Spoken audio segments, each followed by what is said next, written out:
Nice, man. Early morning on your side. Yeah, Well, it's not too bad. think we should. I think we should be running live. All right. And welcome to everybody who's in the show. Namaste. We've got Howard, Tom Rue.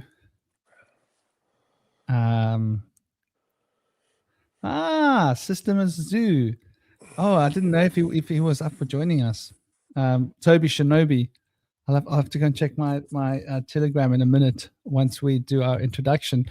So we've got quite a it's quite a simple conversation. I noticed these words I used were like slightly a lot on the verbose side. But how do you explain it? The esoteric understanding of mystic wisdom limited by linguistic learning. Basically, the short way of saying that is that books mess up your ability to understand things because you're too busy learning things. You're either learning or you're understanding. And the people think they're the same thing, but are they really, right?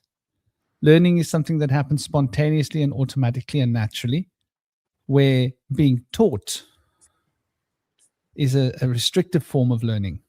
You know, you're learning what you're supposed to know, as opposed to touch that, it's hot. And I learned, ooh, ouch, don't touch that, it's hot.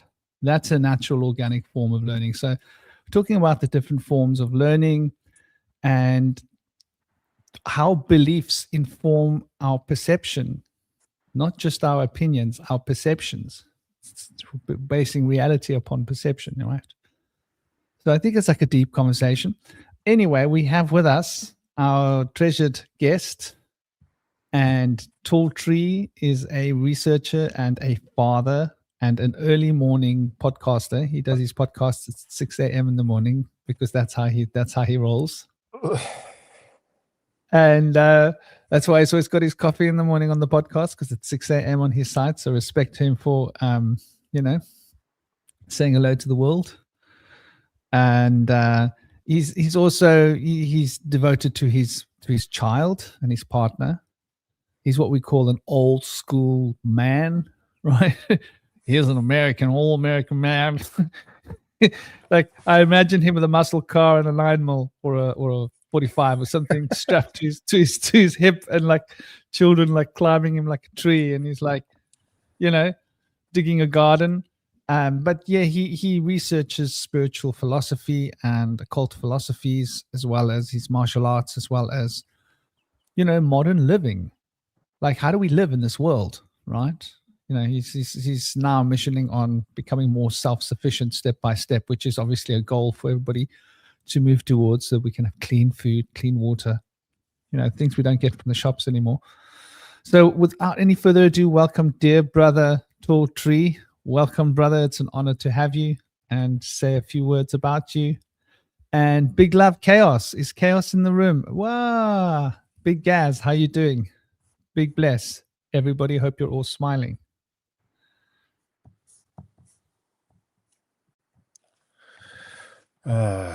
Well, I was just bringing up, I like to run the YouTube at the same time. Oh, there it is. That's the echo. So I can look at the comments. Can't you see the comments in where you are? In the StreamYard? Yeah. Doesn't it show? Hold on. No, it does. I didn't realize I could do that. If you run a YouTube in the background, just please mute the YouTube, because that's what the echo was earlier. Yeah, it's muted. Yeah, there they are. Anyways.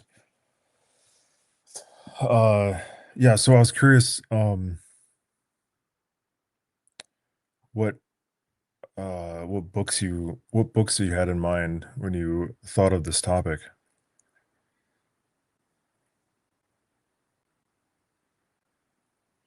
This is gonna sound like a wow out there comment. I was just thinking of books in general. Yeah, the whole concept of writing. Okay. Like I'm learning here by default that when my toes get bitten, right, I have to pick up the cockatiel. Okay. It's like that's his like lift button. He's like, I know there's a button under this toenail. Let me lift this toenail. It's like, oh, it's not a shell, buddy. I can crack it like a shell. Watch, you know. So he has learned where the lift button is to get to the top floor, and I have learned, oh, that lift button's being touched. Now the whole problem with books, right? And I want to preface this, like the idea of writing. Writing isn't just something that we did. Writing is something that was the first writing. I don't know if you know this. The very, very, very first writing was sigils. And you can track it back to cave art, right? Like a bushman wanting to catch an animal or looking for water or food would draw the food or the water and him getting the food and water. And then this became like more of an adept art. And then the water started being symbolized by a hieroglyphic, right? And later on, the hieroglyphic became a phonetic alphabetic letter. And then we have what we have today along the evolutional chain of language. So what does this really mean if we like really break it down? You know, what exactly are we, what are we getting out of this? So writing started as casting spells, effectively. Yeah. That's why you have to spell when you write. That's why writing is effectively spelling. And so we have to spell words, and that's how we cast our spells, with words. And they started off with animals being drawn with a man with a spear catching the animal, hypothetically. And that is his way of imprinting onto the etheric plane and the physical world that I desire this animal.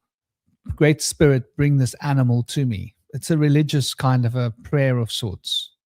It's something done to the Great Spirit of I need sustenance, I need food. And then at some point it became more refined and it was hieroglyphics put into a context. And that context was essentially a spell. Then at later stages, they realized, well, we can actually code this with numbers and we can decode this according to the astronomy. And we can see that the code around us is present. So, you know what, we can count things and we can write down things we counted, like how many bushels of wheat will we need to survive the winter? There's a whole big group of us. It's hard to keep track of how many of us say, we can count on a stone tablet and how many people, how many faces, how many bushels of wheat, how many days in our calendar. So this many days, this many faces, this many bushels of wheat. That's how much we need to put in our larder. You put so many bushels in one little storage canister. You need so many storage canisters to get through the winter. Common sense, right? So then we started counting and numbering. And so you can see how it started with sigils, effectively, which is what that cave art is. It's the beginnings of sigils, of graphic sigils, that then become hieroglyphic sigils, that then become, more phonetically based sigils, which is why when we go into the deepest mysticism and the mystic arts and the occult, we see that first was the word, and God used the word to create the world. Well, what is this? Well, the universe is created out of resonant vibrational fields, and we can interact with those resonant vibrational fields through sound, and we learned how to code certain sound frequencies that we can make with our mouths, certain patterns of sound that represent certain ideas. And with that, we could then connect with the fundamental forces of creation, because everything is vibration. So writing then became a code for vibrational frequencies, which is the sacred geometry that relates to the alphabet. So this is when we go back to the root of what writing is. So now we fast track to the modern time, right? The writing still is a spell. When you write down a set of words, and it's a belief and it's an idea that you have, you're spelling it out on a piece of paper so that the next person who reads it will believe it. most likely, if you've spelled it correctly, right? If your spell is powerful, you can convince other people of what the truth is. This is how religion started, right? This is why there was an embargo on writing with the Christian church, and why they had to control and own writing, because they wanted to make sure that the only spells that you got was their spells, which would condition your brain to believe their ideologies, that they could get your money, essentially. It was a Roman invention. The Greeks were geniuses. They realized that the greatest financial potential in the future was religion, and it was also a systemic web of control, that they could control the way people thought, even the way people behaved, right? And they could get these organizations that people would revere, and they would be able to control the people through these organizations by setting up priesthood castes. And so we can see, like, writing has always been in the domain of the religion. And if we go back into our own histories, it was the lords that were writing, right? And they would write secret spells and letters to each other that they could use to manipulate the populace who couldn't read the writing. And at some point, everybody got induced to learning to write, because it was decided that they were ready. They had a consolidation of power. And when the Christian church had a powerful consolidation of power, it was decided it would be better to teach everybody to read, because they could manipulate people more effectively in that way. So why just get access to people on a Sunday afternoon in your sermon when you can be in their home every day in the form of a book that they're going to read daily? So does this make sense to you? Writing is a lot more than what it seems to be.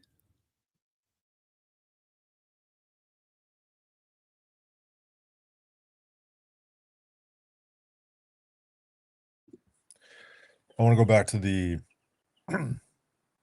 Bushman writing, doing his little pictures, and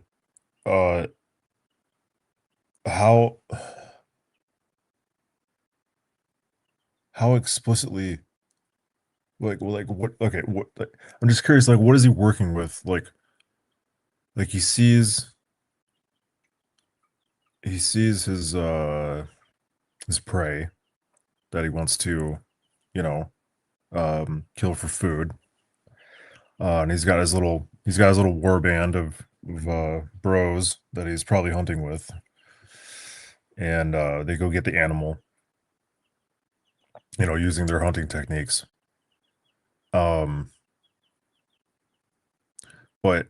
there's also something, and maybe it's not him specifically, but there's somebody there who's compelled to, go into the cave, or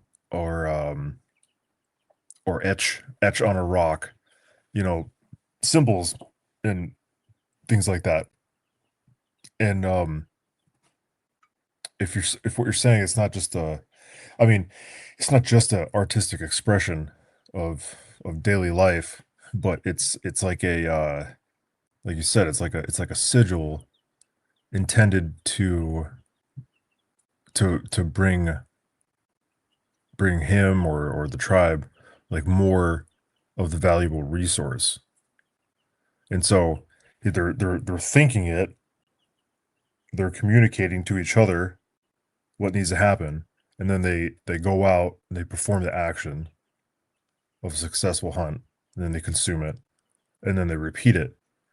And they might, they sit around the fire and they're like, oh yeah, Bob, threw the spear, and Joey loosed the arrow, and Frank got ran over.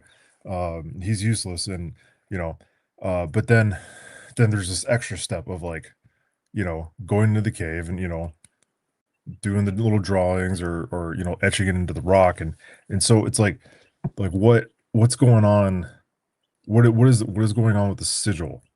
Like it seems like it lasts.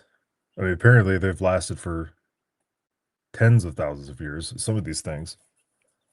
Like, why So is the everlasting nature of the sigil painted in the cave or etched on the rock, is that part of the purpose of doing that? Like this is like a permanent mark that I'm making, which represents uh the permanent intent of receiving from the universe, the resource.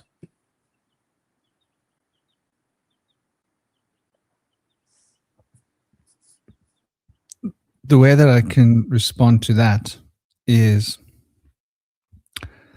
to well, maybe I'll even pull up a little bit of an image that might help as well, because I think like an image speaks 1,000 words, but it's something that we're all aware of. I want you to think about the Green Man, for example, right? There are all these Green Man statues all around the world, yeah, and they're basically, it's a well-known thing, for example. And let me put on the screen. Here's just one example of Green Man clay molds, statues, and these would typically have been put in places near to fields, right? So the point I'm making is these are not isolated. Suddenly they stop doing it, right? This is something that humanity has done right up until recent times in the Middle Ages and more ancient times too, right? Where these old Green Man statues would have been. It's difficult to find some of the more of the original actual ones. I think this is one of the original ones here, and they would have often been put near to water features, right? And on pillars where, like, you walk out into your field, right? So you'd have your home and you'd have your field, your vineyards close to your home so that the predators don't come and get it. And it serves exactly the same purpose, right? It serves the same purpose later in time. So we can't just know what they meant thousands of years ago, many thousands of years. We can't just guess, but we can logically say, well, if we were doing this 4,000 years ago, and we were doing this 3,000 years ago, and we were doing this 1,000 years ago, and we were doing this 500 years ago, and we were doing this 300 years ago, we were doing it for the same reason all of that time. What do you think we were doing that for earlier time, which is the same idea, just not as elaborate, right? It's a logical deduction that if the Green Man has been a statue that has been put in the places and it represents the abundance and growth and health and crops and food and sustenance, what do you think? Did they just one day suddenly make it up? No, I think it evolved. Or what did it evolve from? Right? Things don't just pop out of a vacuum. Things evolve spontaneously and naturally through, through the development. As we develop, our ideas and our practices and our concepts develop, but they don't change that much. Even today, right? The idea of saying a prayer for your food, it's to bless the food, but it's more than that. Maybe we're ignorant in modern times, but if you look at it from a magical, hermetic perspective, blessing your food and putting thanks over your food is opening your heart to the spirit of gratefulness for this food. And we know that that manifests more of what you're grateful for. So if you want to start manifesting something in your life that you're grateful for, well, something that's really good, tune into that gratefulness, open your heart to it, and have a practice that acknowledges how amazing this is and how grateful you are for it, and send out that ray of positive worship and purification of that particular energy, and devote yourself to that, and you will naturally attract. So by saying a prayer over your food, you actually attract more food. It's a manifestational cycle. And so humans have always understood this concept. So whether they hunt the animal and then come and give thanks for the animal on the wall mural, right? Or whether they do the mural before they go and hunt the animal, it's 6 in one, half a dozen in the other. The act of doing the mural is more than just, hey, I'm bored. What should I do? I'm going to draw an animal. Someone throwing a spear. I think there's definitely a spiritual element to this art. And there is a lot to be said about this evidentially, because here where I live, the Western Cape Town, we have certain rock art, bush arts around here, by the way. And I've seen some of them. And the areas where they are the sacred areas. So they wouldn't just do the bush art any old Dick, Tom, and Harry place. They would go to the sacred areas where their ancestral bones are laying and do the art. What does that tell you? They were communicating with the ancestors. They were saying to the ancestors, listen, this is a shamanic thing we're talking about here. We need these animals to survive. Will you help us? Yeah, this is what we need. We're going to give you an itinerary. There's me with a spear. I need that animal. I need him to make himself presentable, and I'll need my spear to be blessed so I can catch him for the family. And the ancestors, having then received this request, gratefulness, celebration, there's a spiritual element to it. The details of that are, I think, less important. I think the more important element is that we do notice that these arts do tend to happen in areas that were sacred, and we can tell by the bones. Bones were not just put anywhere. Bones were put in sacred areas, and to this day, the Sand people are fighting for the rights to some parts of the land here near where I live, because it's their sacred places. Their sacred burial grounds are on this peninsula where I live. So they want that land because it's been sacred to their people for thousands of years. So I think there's enough of that sort of conjectural evidence to point out and say, no, this definitely wasn't just, what should we do? I don't know, let's draw something, you know? I think it's a fairly accurate assessment, or it's a fairly well supported assessment to make. And then we see the evidence of the green man, right? Which further supports this idea, as it's not just something that happened in a vacuum. It's been a part of our culture throughout time, right up to now when we bless our food. And why we have festivals, why we have a harvest festival, why we make a fire during the harvest, and why we build a big pole, a maypole, right? And the maypole dancing. And these festivals are exactly the same practice. Like, why were people having summer festivals? They were having summer festivals to celebrate the abundance of the land so that the next harvest would be good, right? That was the purpose of it. All these solstice celebrations weren't just like, hey, we're bored. Let's have a bash. Let's get together. No, there was a spiritual significance to the things that we did in the past. We didn't just do things willy-nilly. That's my perspective. Yeah, the Green Man thing reminds me of the practice of the Catholic or Christian practice of putting certain saints in the garden. Like, my grandma had a saint. I can't remember exactly which one it was. But there's certain saints that are associated with gardening and growing things. You know, because a lot of saints were hermits, and they had to sustain themselves, but they also had a lot of time to devote themselves to a practice, and some of them would get really good at growing herbs, and they were out. Saints could be alchemists, and literally, be mixing up herbs and creating healing medicine, make medicine. Um, so writing, evolution of writing, as you were saying, we had the, cave, we had the cave and the rock art, and that probably at some point transitioned into what do you call them? Pictograms, hieroglyphs. Um, but it was probably the way I think about it is probably it was probably like the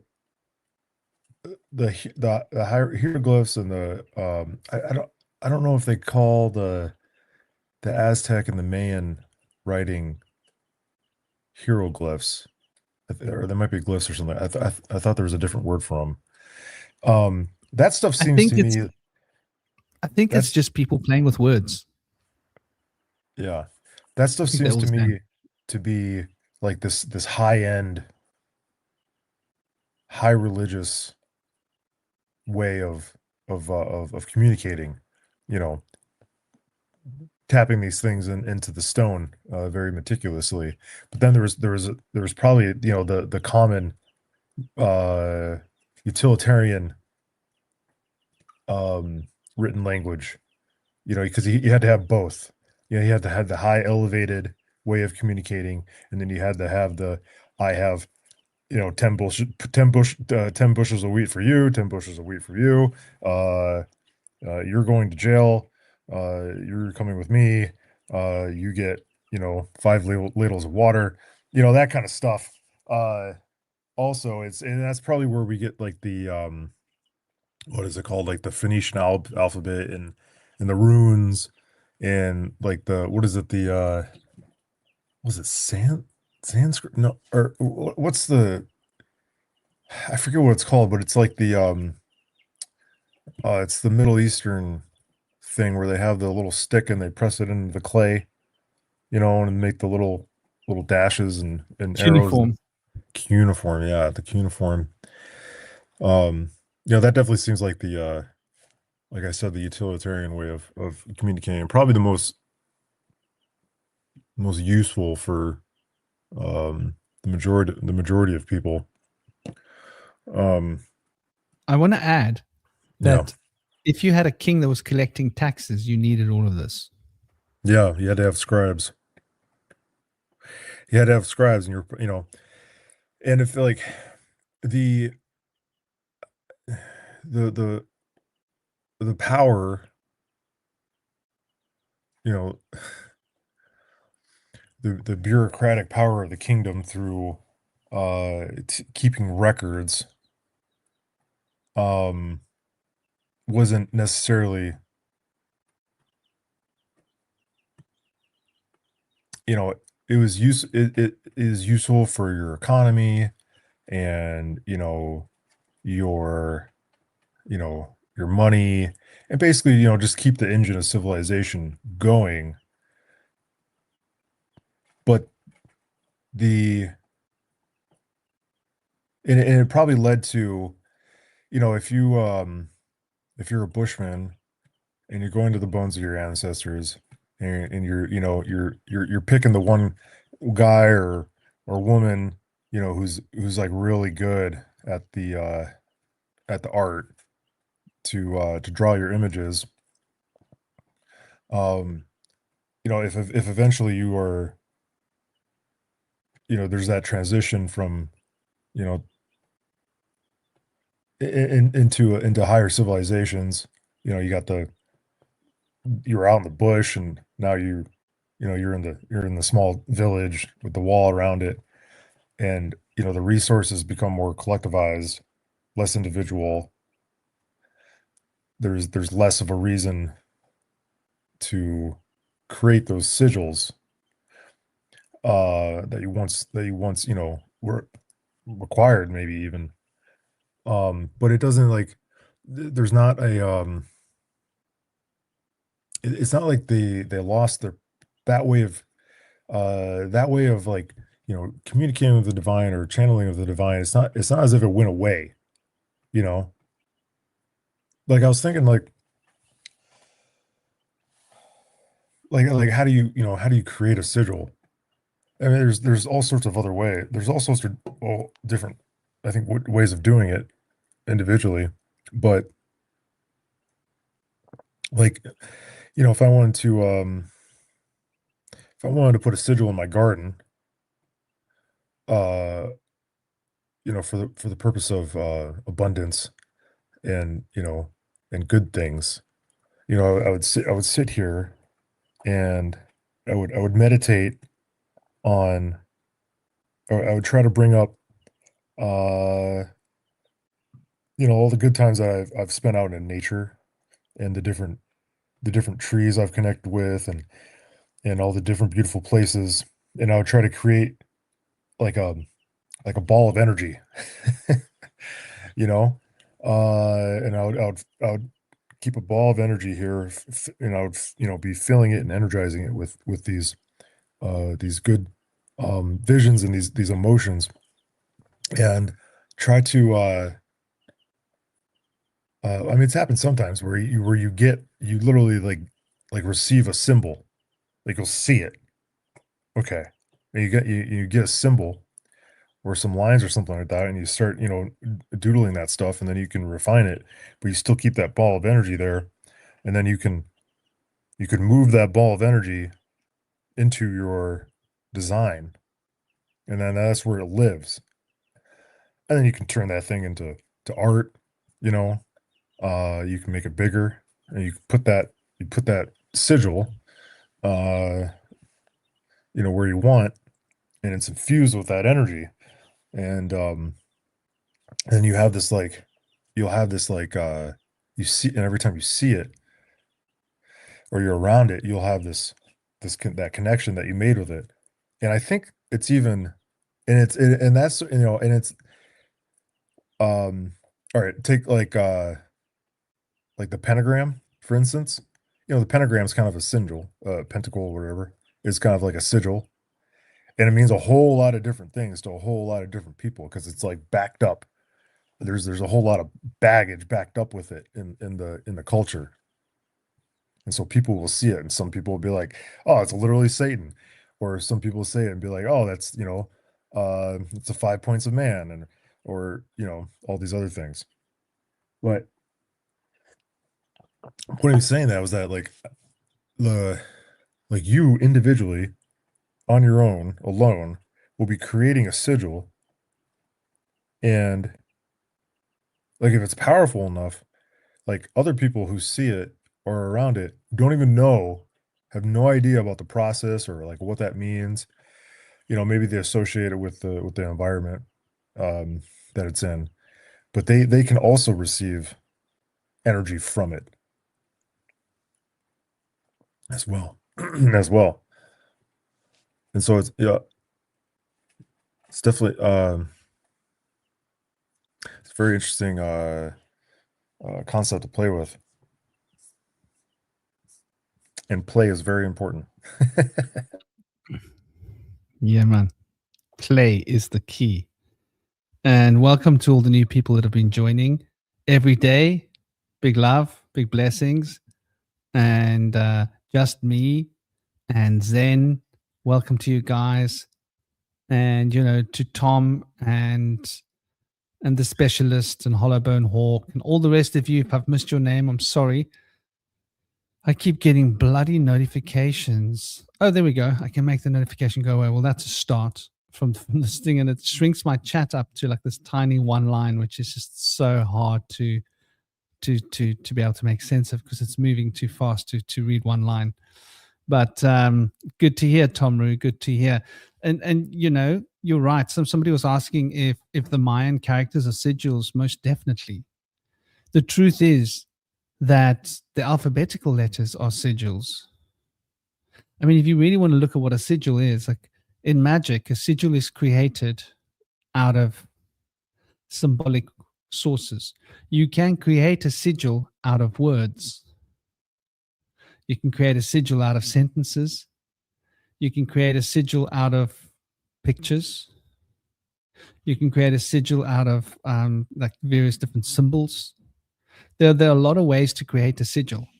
So a hieroglyphic is really a sigil that's been created out of symbolic representations of things. And then groups of hieroglyphics put together would be a greater sigil, right? And these then would have been reduced in later times to become like a single hieroglyphic, which would have then in a later time been reduced to become an alphabetical letter. So there's definitely a connection between, sigils and our local alphabet. And when you walk past a bank, right, and you see that little logo, guess what a logo is? A logo is a sigil. So our banks are using magical, powerful symbols in order to communicate with our unconscious, and a sigil can communicate with an unconscious form. Sigil magic is a typical form of magic. It's very popular in the New Age, Crowley poisoned versions of what is called chaos magic. And I'm not knocking all chaos magic, and yes, of course it works, but a lot of things work, right? Eating GMO food that's been sprayed with cancer-causing toxins work, right? They keep you alive. They work. But they only work so well, and they only work for so long, right? You want to get better working results, you eat like biodynamic food that hasn't been touched with chemicals or poisons or fertilizers or anything.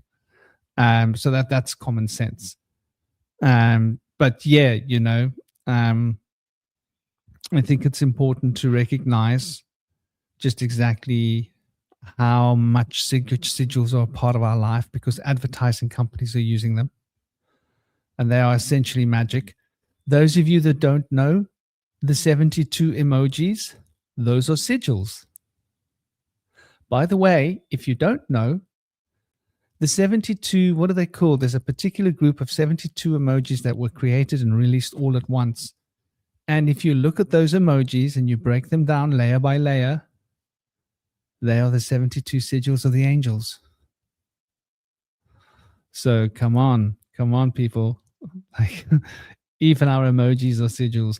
So we are surrounded by sigils, and it's so much a part of our life. Yeah, the $, classic, Howard.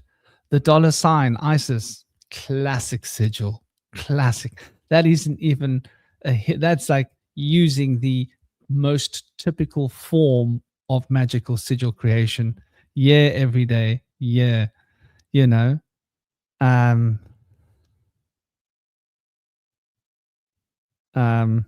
how? There are no letters. Give us a specific example. What are you talking about? Are you talking to me, or are you talking in the chat? Oh, that's Howard giving a specific example, I'm guessing. Or if you're talking to me, then let me know, because then I'll respond. S. Okay, you want to know what the S and the 2 lines through it is? One Earth and Namaste. Welcome, One Earth. If you take the word Isis, this is like typical magical law. So there's many ways of creating a sigil, but the most common way of creating a sigil, the quickest way, is to take a word, then you break the word down. You can remove the vowels, and you can remove repeated consonants. Some people like to keep the vowels in. It's your choice. There's a lot of leeway in creating a sigil. You can use it by using images, pictures, memes. Memes can be sigils, believe it or not. So what is ISIS? ISIS. Okay. Take the I, turn the 2 I's, superimpose them over each other. You get an I over an I, right? Superimpose the 2 S's over the 2 S's, you get an S and an S, right? The S is repeated. You can skip one of the S's, and you can just take the S with the I in the front of the S and the I after the S. I, S, I, S. The $, spells the word Isis, which is an Egyptian goddess. It's 101. So, who are you praying to when you're spending dollars? Isis, right? She's the goddess of magic, right? Egyptian law. goddess of wisdom. And what does the dollar represent? It represents the pyramid, right? The pyramid of the Masons. And they've got all their magical symbolism wrapped into that pyramid. And they have their 33 levels of magical initiation. So, it's a magical group that have basically gotten control of the banks. They have also been hijacked by a different group, the Zionists. We think the Zionists are just ruling Israel. Dream again. The Zionists are ruling the world. They are the Frankists all over again, even though Google will tell you that, no, Zionists are not the Frankists rebranded. They were very heavily affected and informed by Frankist philosophy and belief systems, but they are not the Frankists. They just have the same ideology, the same philosophy, and the same patterns, and the same aspirations, and the same goals. So, and who were the Frankists? They were the Sabbatarians. And who were the Sabbatarians? Well, Sabbatai, black cube worshipper. He was a black magician, a black Kabbalistic magician that was exiled and excommunicated by all the rabbis because his views were like impure and immoral, and his practices were impure and immoral. They sometimes involved children. They involved doing the kind of things that the elites do to this day. Catch a wake-up call. Take a look at who's ruling the world. So, and these Zionists, part of their mission was to infiltrate all the organizations. So they used the Kabbalistic law of magic to cast spells. And so they created advertising, which was advertising before it was called advertising, was called foreign relations. Is it foreign relations? Have I got that right? And before that, it was called propaganda. So the word propaganda is related to advertising. And then that was too obvious, so they had to change it. Then I don't know if foreign relations is the right word name that it had between advertising and propaganda. There was another name. Can't think of the word. But regardless, so you are surrounded by sigils and magic. Now, the books that we read have been carefully edited. And the editing press has decided which books get into print and which books don't. If you're a scientist and you're doing real science and you're challenging the status quo, don't expect to go into print because it's not going to be happening. And well done, Josh. Go and do your class. Recorded lessons next, and go and make sure your mommy's on top of it. Well done. You get your reward later. Don't disturb me again, please. He's come to show me that he's done his writing exercises. Now he's going to do his recorded lessons. Good. I told you I was cracking a whip this morning, Jeremy. I was cracking a whip. There's a naval festival this weekend, and I said, there's no way you're going to that naval festival unless you do X, Y, and Z, and I want to see the evidence. So he's a good boy now. He doesn't want to miss that naval festival because, you see, they got the big guns, Jeremy, the big guns. And the children get to play with the big guns. They take out the firing pins, mounted guns. They get to play with them a little. And it's the only place he gets to handle a gun that big. So, he's very excited about going to the Naval Museum. That's cool.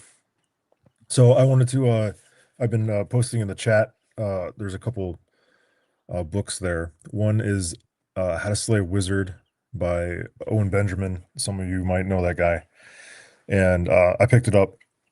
And it's a very good book, very timely, and it has to do with language manipulation, language and manipulation, language as the manipulator, and it's not what's that? NLP, neuro linguistic programming. That's what it's called. Some of that definitely. And it's definitely a holistic approach to the whole matter. And it, there's something interesting about the era that we live in, which is this expansion of information and this reach that we have into all sorts of tight little crevices of human communication. And there's so many ways, there are so many opportunities to dig in, to pick up and dig in to all sorts of things. But the ability the ability to parse information and discern, what's good and what's bad, uh, and what where you should go next. Um, that can be difficult because there's just like an overwhelming amount of information. There can be, as well as um, in reference to Owen Benjamin's book, wizardry, which is information given to you with an evil intent, behind it.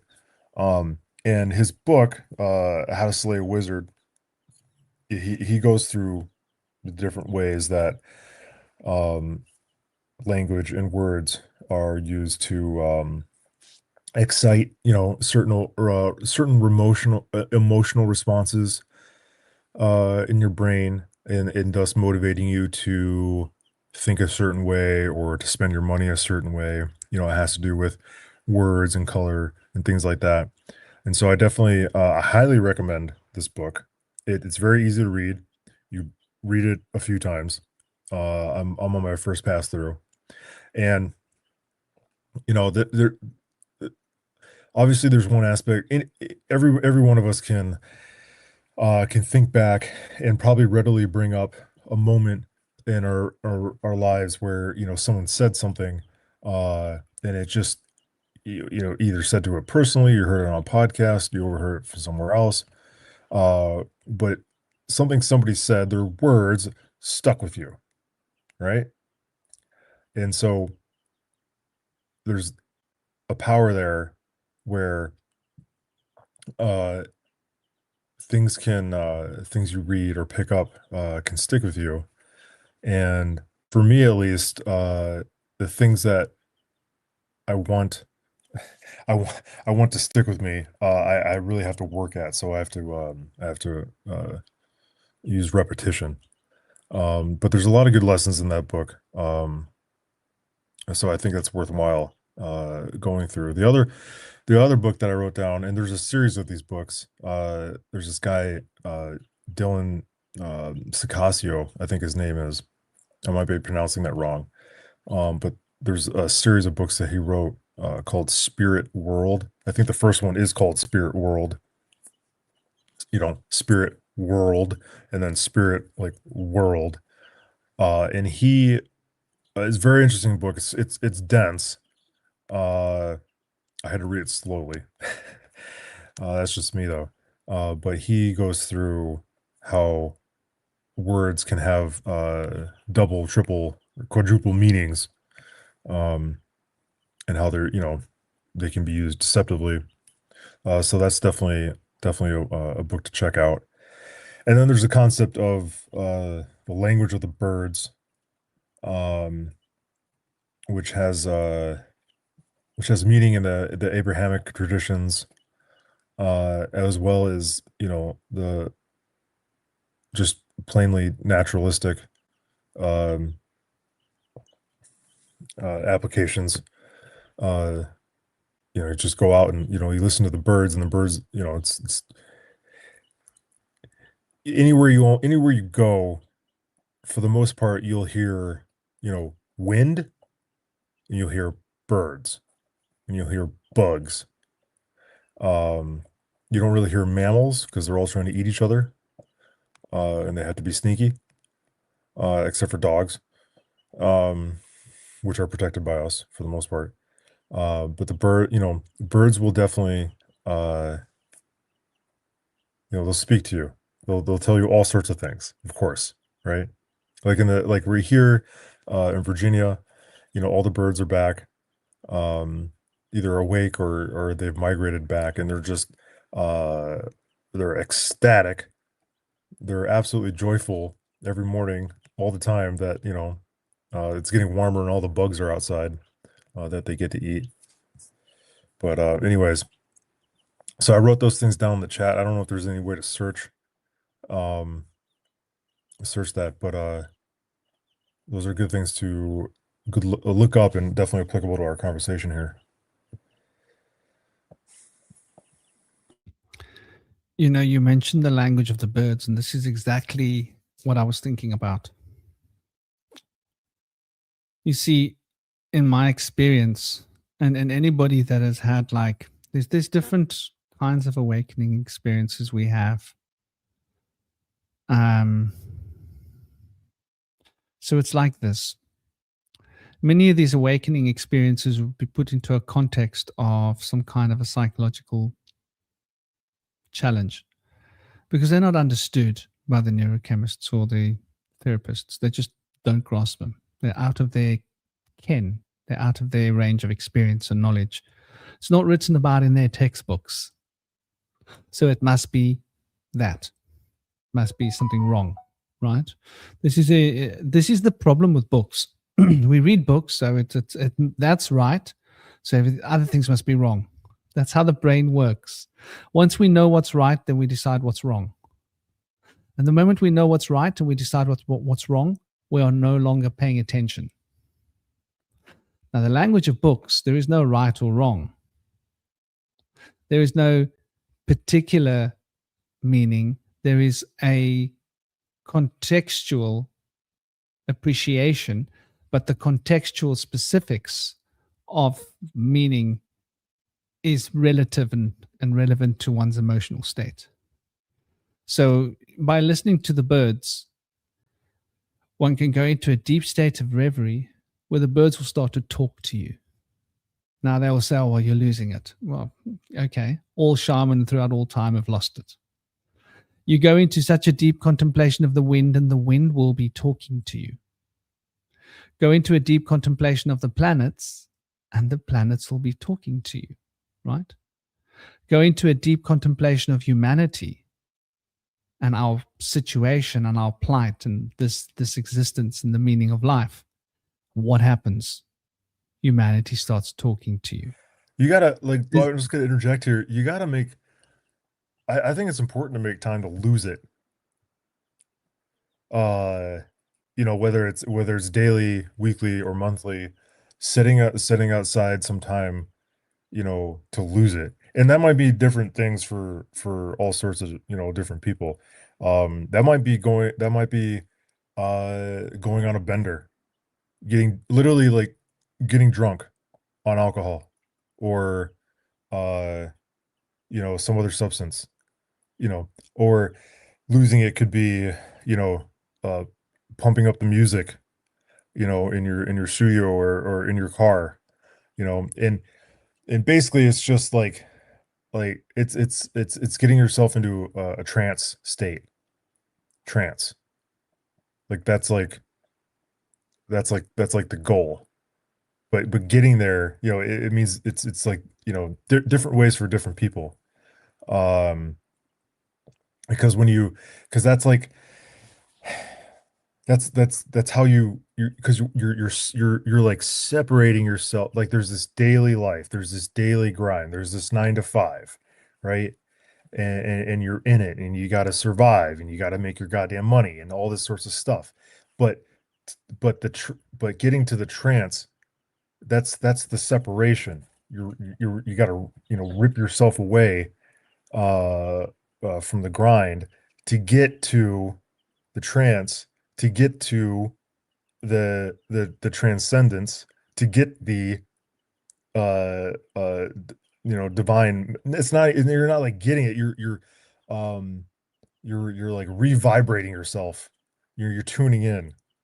But the way to tune in, it might take some extreme measures. But anyway, I just wanted to say, like, losing it, like that's a great concept, because it's like losing it. Like, well, there might be a little bit of fear there. Like, well, what am I losing? I don't want to lose. I want to win.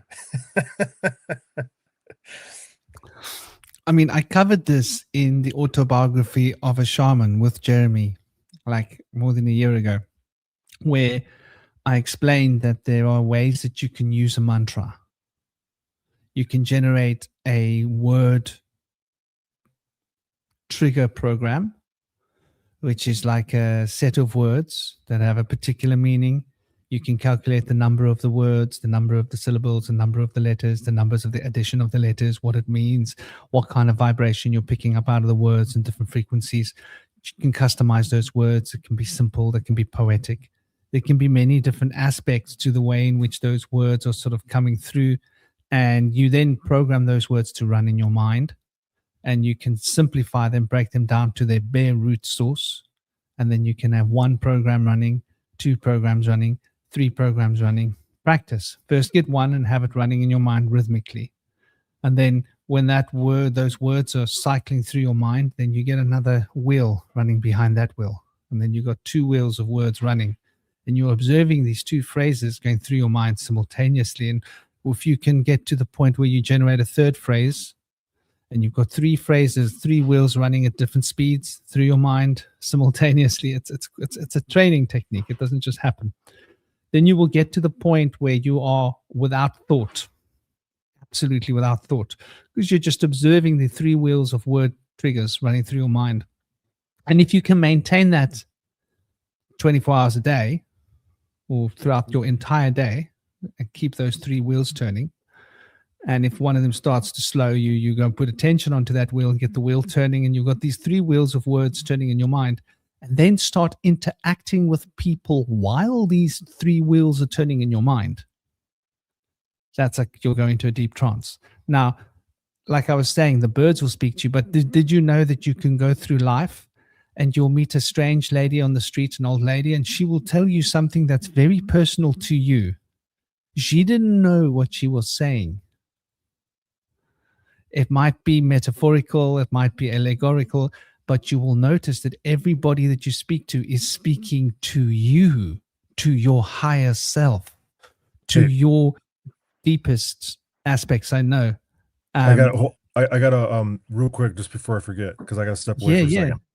But when COVID was happening, like right when it was happening that first month, I was in California and I was with a buddy of mine at a cafe. And this older woman approached us, and it was kind of weird. She didn't say anything at first. She just held up this basically this binder, and she started flipping through these pages, showing us a presentation, and it was anti-COVID stuff. She was like a truther, basically, and she was look at the deception, right? And this was in the first few weeks of the event. I forget what her name was. It was like this biblical name, and it stood out to me. I was curious about it, and I looked it up on the internet, and my name's Jeremy, from Jeremiah. And I looked it up, and her name is actually associated with my name in the Old Testament. Somehow we're connected in the Old Testament. And fucking blew my mind. I was like, shit, I should have because I was sitting there and I was looking at her, and this is it's weird. We're in Berkeley, and there's all sorts of weirdos there. And since COVID was happening, everyone was losing their mind. So I was kind of like, all right, just I'll pay attention to you. Just stay over there. But she was completely harmless. Yeah. So you just reminded me of that. I thought that was super weird. I have to step away for a minute, but I'll be back. So continue on. Sweet, brother. Sweet. Yeah, man. So all I was getting at was that the world will be talking to you personally. Someone will come to you to talk about their feelings in themselves, but they will say you this, and they'll use their words, and the words will have a contextual meaning that relates to something deep. And like Jeremy says, there'll be a synchronicity. There'll be something happening in your life, and you'll meet someone and they'll be talking about something that's happened to someone they know, but it will be you that they're talking about, and they won't know it, right? And the synchronicities and this will start to come to you, and people will become your teacher. You won't need a book to teach you the occult.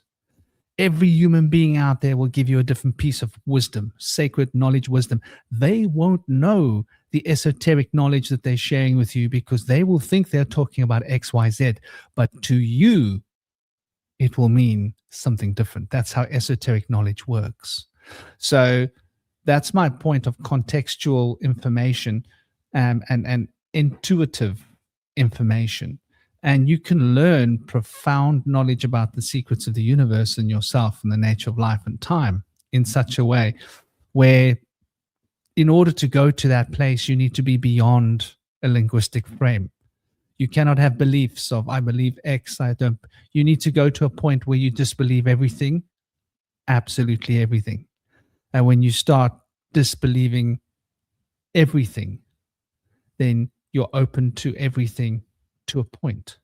And that's where the wisdom comes through. We have Shinobi with us. I call him Toby-Wan Shinobi. What's He's up? a Jedi thought wielder, word wielder, Jedi word wielder, thought dealer. He's a Jedi word wheeler, thought dealer, a little bit of a soul healer. Come to us, and he's a freewheeler. He says, hey, I've come to you to show you the real. I'm not the rapper in the world. Welcome, dear brother. For those of you who don't know Shinobi, he's like I said, Toby-Wan Kenobi, and Shinobi-Wan Kenobi. Actually, Toby-Wan Kenobi sounds pretty cool as well. Seriously, dude, you got to grab that name, man. No one else has got it. It's your name. Yeah, but the thing is with Toby-Wan Kenobi is you have Obi-Wan Kenobi already. You know? Yeah, but now you've added Saturn to it. In what way? The T. Well, do you know what? My initials are TH, Toby Hawks, and obviously Saturn's glyph is a T and a H. It's probably like why I feel so connected to Saturn, like very drawn to it. Like amongst the fact that it's been demonized so heavily and stuff. But yeah, man, like I've been in the chat the whole time, like having a good time in the chat, sharing weaves and stuff with people. But yeah, man, you were talking about what you were talking about was quite profound a second ago. I didn't quite hear what you said with the three in regards to a video you made a while ago or something, but to do with like thought patterns and like the wheels. So I'd like to hear that again. I explain a lot of this stuff in there's if you go to my podcasts for everybody. If you go and look at podcasts and you go to autobiography of a shaman, there's 10 video autobiography. It's a lot of information. Sorry, people.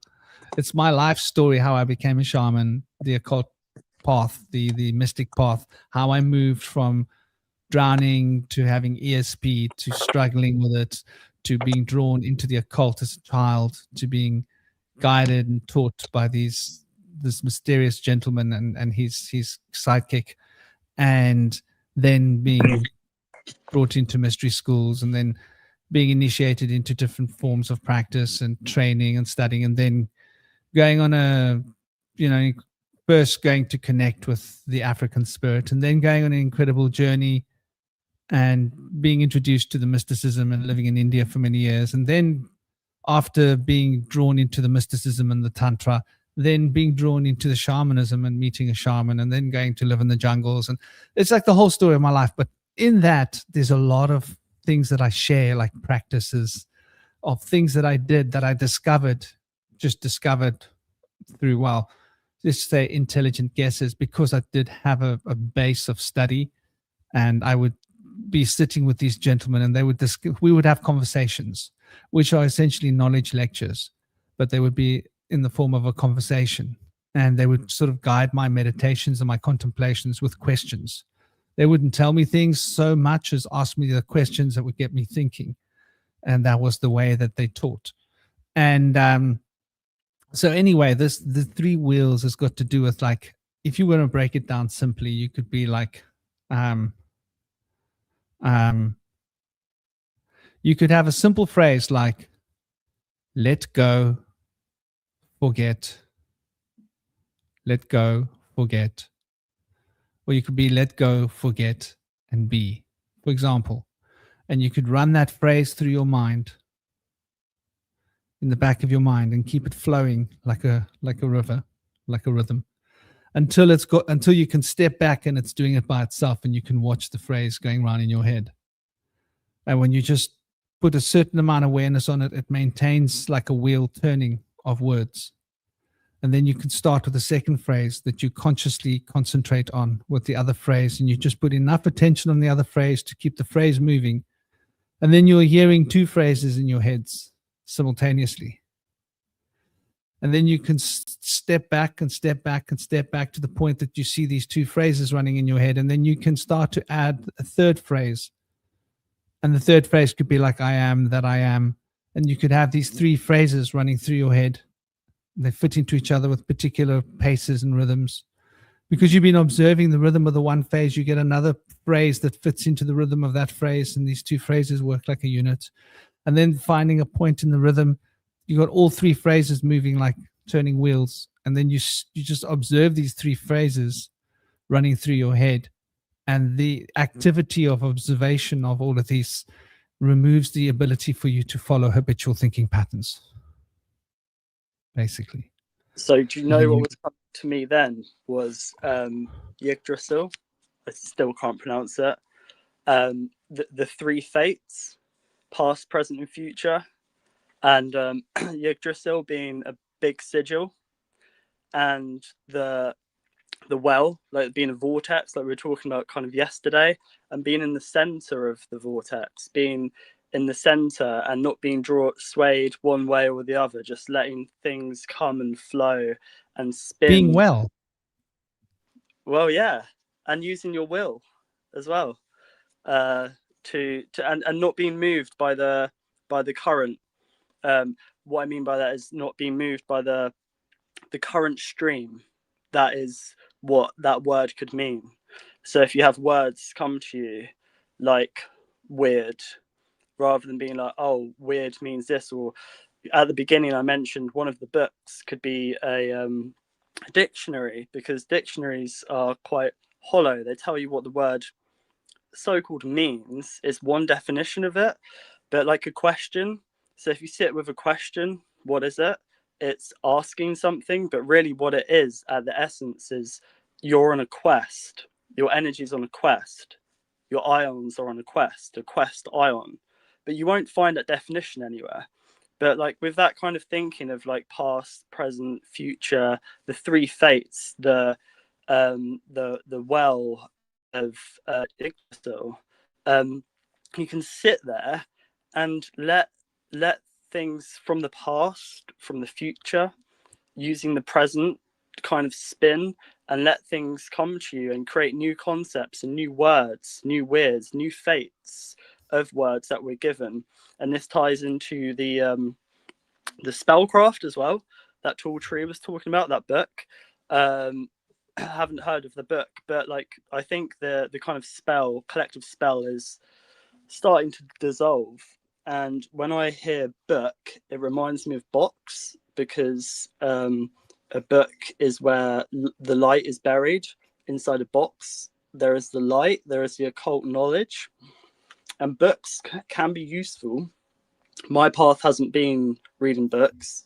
It's been listening to conversations and using what you're explaining there, of just kind of sitting in the middle, not being swayed one way or the other, just kind of letting things come and just using intuition, which does come over time. It's quite a lonely place at first because you have all these insights, but sometimes people might not have anyone to talk to them about, and you can have all this like profound insights, and then it's just like, who can I talk to it about? Because it's quite difficult to explain. So that's why I'm so grateful for these conversations and everyone in the chat and stuff, because we can all kind of share our insights and stuff, not from a place of wanting to prove that we're right, but just of like, this could be what it is. And books are useful to an extent because they have knowledge, and that knowledge is to know the ledge. Now, is that ledge stopping you looking further into something else? Or is that ledge useful as a bridge to cross into another realm? So it's up to us whether we use that knowledge and say, well, this is what it is, case solved, you know, the answers, everything's been answered.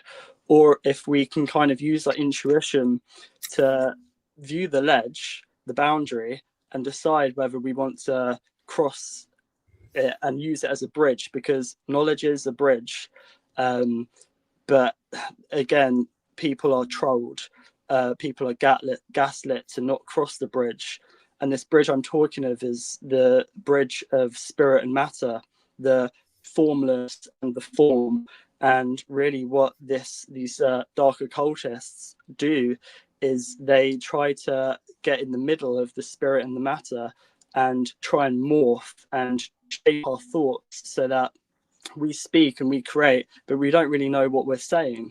But I think that kind of spell work is kind of dissolving, because I really feel it, and especially in these chats with like Howard and Tom Rowe and stuff, and Big Az and Star, all like sort of like dissolving the knowledge, dissolving it, and kind of using it as a bridge to bring in the formless into form, using the fates, using the words and the norms, the nouns to cast our own spells, which is beautiful. Yeah, you know, the ledge, we keep ledges, and the words have to be legible, right? And I think it's got a lot to do with perspective. And this is why, you know, in all the ancient traditions, the words were not supposed to be. You look in the Vedas, and the Vedas will tell you a lot about a lot, but they won't give you the specific secrets, right? The how to do. That knowledge is kept by the guru and is taught from guru to Cheli, guru, Cheli, guru, Cheli. And one gains those insights by practice when one is near a guru and one observes the guru and one learns through the guru's actions and what they teach, and through their being, inducting it literally into yourself, like osmosis. So there's different ways. So the practical knowledge isn't really kept in the books. It never was. And so the Kabbalah, which is a practical handbook, was never actually to be written down. And nor was the mysteries of the Hermetics, nor were the practices of the ancient Egyptians, nor was the knowledge of the shaman, nor was the knowledge of other magical forms. So there's something in this. There's a reason why these things were never written down. Even though writing did exist, it would have been considered sacrilegious to write it down. Now, in modern times, you got these people that have written about these things. And it sort of contradicts, like the word, for example, if you look at the word Kabbalah, for example, it literally has inflections that means the ear and the mouth being connected.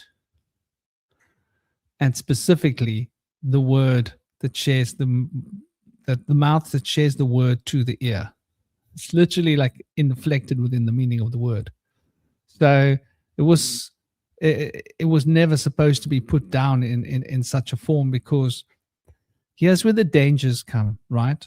One set of words will be interpreted by Johnny in a different way to the same set of words being interpreted by Selena, to a different way to the same words interpreted by Paul, Michelle, David, or Angelique. They're all going to interpret and get a different message from the same words. And so in a guru situation, the guru would give different words to John and different words to Mary, different words to Suzanne and different words to, Joe. And they would have the wisdom and the insight to know what to share with each person, which is optimal for them gaining a real understanding of what it is that's being discussed. Now, when you write down something in a generic framework, it's most likely going to be misinterpreted, most likely going to be misunderstood just through the act of writing it.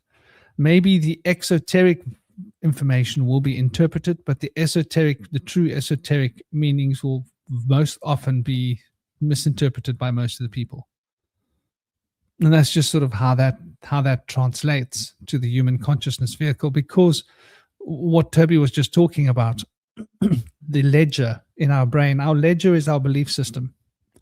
And our ledger has been formulated by the knowledge that we've accumulated or crystallized beliefs. And so we crystallize these beliefs. We call it knowledge, even though it's not true knowledge. But our perspective turns it into what we could consider as a proverbial false knowledge. And we base everything that we read and hear upon what we've learned in the past. So depending on what you've learned in the past, you're going to get a different message from one set of words to a different person. And no two people have necessarily had the exact same background of learning. This is how we get controlled in the education systems of school. Namaste, Tanya. How are you? Tanya Mary D. I hope you're well. Hope you're thriving. And so this is why they want children to have the same background, of the same books read, of the same lessons listened to, of the same conditioning. That way, when they put words in a book, they can control how you will inflectively, how you will receive those words, and how those words will inform your opinions, and how those opinions will shape your perspectives, and how those perspectives will give you a particular perspective or particular perceived knowledge, and that would be your proverbial ledger of information. And based upon that ledger of information, you would not agree with information that challenges your status quo.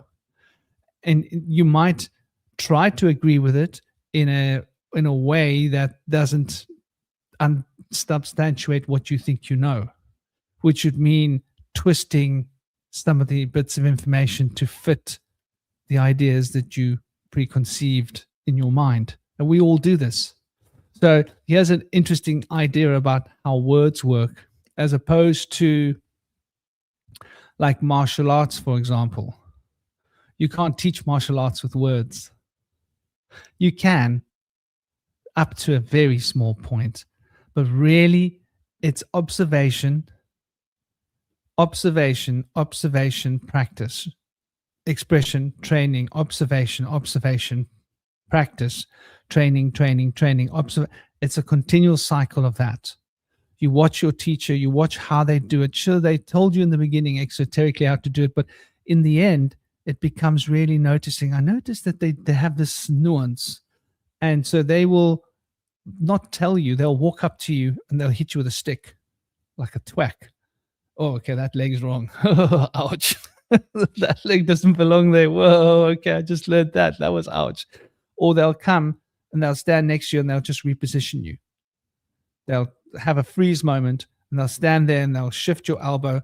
They'll shift your this, they'll shift your hip, they'll shift you, and they'll just stand and realign your body, and you'll get that feeling. And then they'll like rock you so that you have to brace, so that you can feel, oh, wow, when I brace like this, I've got a good solid brace. Interesting. And then they'll leave you. Now, you know you're supposed to apply that, right? You're supposed to apply, that's that bracing feeling. So I want to have that brace at the end of my strike. And at the beginning of my strike, I want to start from this brace, release this brace, and end in that brace, so that there's a fluid elasticity between the brace that starts and the brace that ends, so that there's this flow of elastic energy that can loop these two modes of posture. And so this is something you learn through practice. And it's the same with the occult, the same with spiritual things, you know.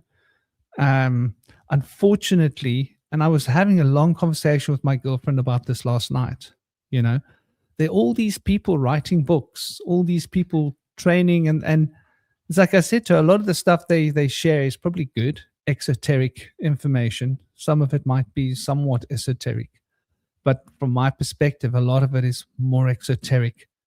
And like I was laughing with her. I was saying, like, it reminds me of when I was like 18 years old, if I had been like arrogant enough to like write books and teach, you know, just from the amount of practice and experience and devotion that I had like back in, the 90s. And then to see the people now, like, and I see this all the time. Oh, they had a life-changing moment in like 2012. And then they, changed their life and started these practices. And suddenly by the time they get to like 2021, they're writing books. I'm like, what the hell, man? That's like ridiculous. To me, it seems like there's this thing. And so we don't realize this because they've got a book, it's got a cover, it's printed. The words look nice, they make sense, so we'll go with it. And so we follow these books and we read these books, but in the end, the information in the books are quite limited and quite limiting. All you need, and the same, I can apply this to martial arts. You can be taught a technique and you can be taught 95% of everything about that technique correctly. If there's 5% that's wrong, you will miss 50% of the utility of that technique. And this is why when I was a child and I weighed like 64 kilograms, and I would get the big guy who weighed like 110 kilograms. I want to hit the pad of this guy. And he'd be like looking at my sensei, because I used to go to the adult classes. And my sensei would smile at him and just nod. And he wouldn't know what's going to happen, because like maybe I haven't trained with this guy. And he'd hit the pad and hit the pad and hit the pad. And he'd be surprised because my stances I had the strongest stances. They used to break wood on me. Like I could root myself to the earth and I'm rooted. I'm not going anywhere. Even when I weighed 64 kilograms as a child, I was rooted. And so you'd be surprised, he doesn't. And then we had these square pads that were like, maybe like about, they were quite thick. They were like thicker than your shoulders. It's like a square block, like your shoulders. Imagine a square block, like that big, below your belly button, up to like your face. It's like a big square block, and you hold it, and it fits into your shoulders, right? You can strap it onto your body, and it's a big, different layers of different rubber and sponge, and you can hit that hard. And you strap it to your sternum, and people hit your sternum, and I'd hit this guy, and he'd go back 4 feet. And his eyes would go wide, and I'd hit, and these guys would just stare. They couldn't understand, how is a 65-kilogram kid generating almost twice the power with a punch that me, 120-kilogram massive bodybuilding guy, I couldn't even begin to generate a fraction of that power. Like, these guys are realizing that this little 14-year-old boy would knock me out and break my jaw with one punch. Like, how is that possible? Simple technique. I really paid attention to the technique, like in a way that few people do. And I would train that technique in ways that other people didn't. I would break the technique down into each segment and train that segment and find where that segment connects the other segment. If you don't have that, if one of the details in that little chain is wrong, you're going to lose most of the power. And in order to take your power from like that much to that much, you need all the segments. The chain has got to be complete. And once you got that chain complete, you can launch a punch, and it can generate incredible amount of power. But it's the same with knowledge in the esoteric and the occult field as well, right? Like, if you want to understand a profound idea, you need to have every link in the chain succinctly linked. One misfiring link in that chain, and you're going to lose 50% of the potential understanding and wisdom that you could have had regarding that particular topic or that particular idea. And it will make you skew. But you might think that it's not skew, right?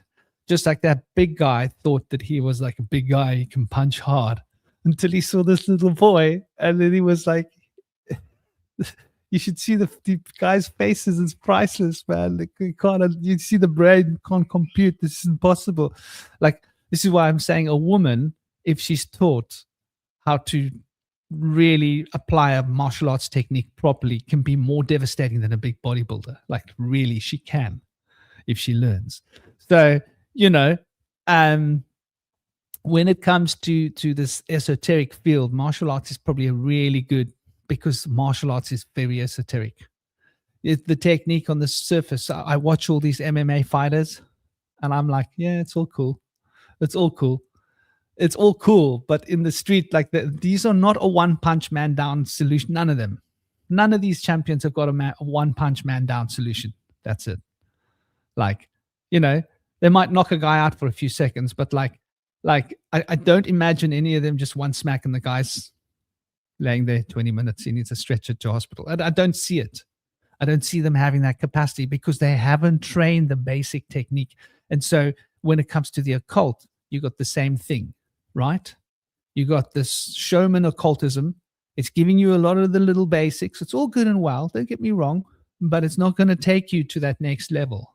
And that next level is really important to make that personal Gnostic connection within yourself. And that's when you discover. That's how I discovered these 3 circles. No one taught me that.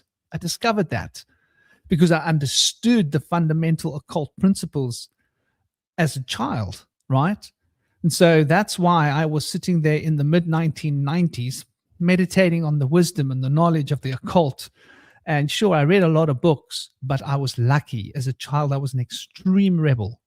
I was very distrustful of anything I saw in a book. I would read the book with the attitude of, this is probably bullshit, but I'll read it just because it's there. And I would read it and I would be like criticizing it in my mind. I'd be like, I don't know. And I would go and figure out things for myself. And I would sort of look at ideas from the book and I would think of the book in my mind. I would put it in, this is all wrong. If I can find one thing that works out of it, I'll try and apply it. And I would find the little pieces. And so that's how I treated books. Most people don't, though.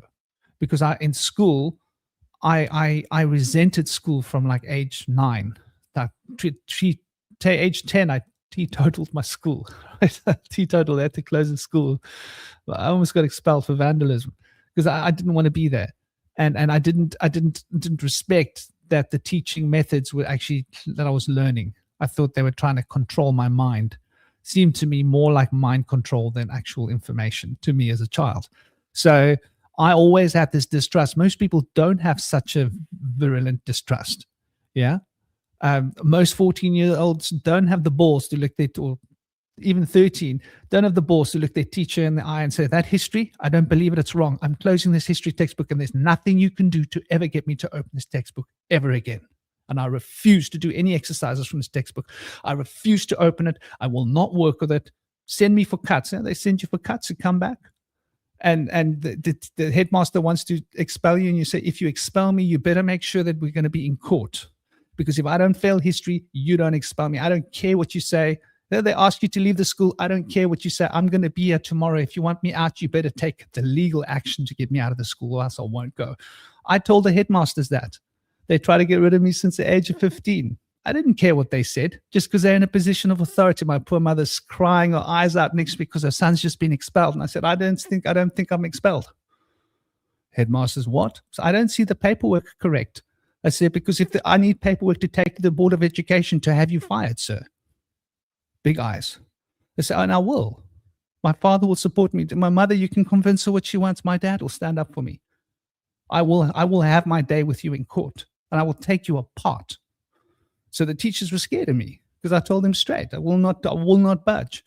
You want to send me to cuts? I'll take my cuts. I'll do what I'm told, but I will not open that book. So most children didn't have that level of personal integrity where they decided that book is BS and I won't open it. That book is, I was running through the books. And so you have to have that attitude if you're going to work with books. If you don't have that attitude, you're likely to be brainwashed by books. This is what I feel in my gut, in my heart. And because the idea of reading a book is you're reading. A read is like a tube, and the information gets poured through a tube. And it's like it goes in, like the xylem or the xylophyllum of a tree. It's like the inside of a reed. And you're sucking information into the tree, and the tree now will be made out of what's been sucked into it. The minerals, the water, the substances, the CO2 that gets sucked in through the stomata will become the substance of the tree. So you can't help becoming the substance of what you take into yourself. So you've got to be really careful what you take into yourself. And the only true knowledge there is the sacred geometry of nature. Go into nature and study the flowers. And you will be surprised that a flower can talk to you. It won't be a flower, it will be a spirit intelligence, but it will be talking to you through a flower. And I think this is what we've lost. We've lost this ability to go into nature and have nature talk to us directly on a profound spiritual level. And we've supplemented this ability for reading books and forming a narrow-minded perspective of square. You know, there was somebody who was talking to me the other day about somebody who had taken a lot from the Course of Miracles. You all know that book, right? And the Course of Miracles isn't a bad book necessarily, but they've taken Gnostic ideologies and they've put them into little bite-sized exoteric chunks that everybody can understand. And for all that it is, it creates a lot of misunderstanding of true occult precepts and true occult principles. By giving you a lot of true occult principles in bite-sized forms, you're going to form very clear, very structured opinions of information that you haven't fully investigated yourself. Gnosticism is supposed to be a personal path. You're not supposed to induct so much information with belief structures, because those belief structures that give you the idea to understand certain basic concepts will limit you and prevent you from understanding the more profound ones. That's true esotericism. I don't know. Are you with us, Shinobi? I don't want to get onto a long tirade unless you are busy. Good. In case you were wanting to speak. But yeah, I think like this is a big issue. Here we go. TallTree is back. Big love, brother. Hey, I gotta go.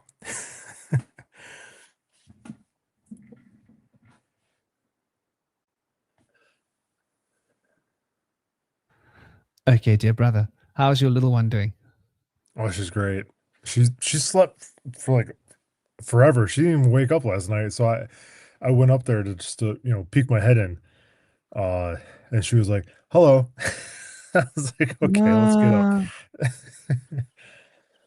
Well, dear brother, Om Shanti. Enjoy your sweetheart, and have an absolutely lovely day, man. Yeah, you too, man. You came down, and I was rolling on a rhythm of attacking words. Yeah. I do feel we need to become so much more ingrained in nature, because I had an owl come to teach me a while ago. Wow. What that owl taught me, I won't learn from 10 books. One conversation with an owl. It's more than 10 books of knowledge. Like, downloaded. Like, once you see where I'm going from, brother. It's like these nature, man. Nature is the key. Anyway, blessed be Om Shanti. Have a lovely day. To you as well. And a weekend. I'll see you later. Later, brother. All right. Bye-bye. Big love. So yeah, the linguistic. Now, another thing to understand is that the parts of the brain used, and Shinobi, just flash your picture to me when you're around and when you want to say something, yeah? Because I imagine Shinobi is busy doing this and that at the moment. And I've got a little guy pressing the doorbell. The doorbell. It's a very painful doorbell to press, my sweetheart. That doorbell that you press hurts, Daddy. It hurts me. Yes, it's very sore doorbell. It's Aina.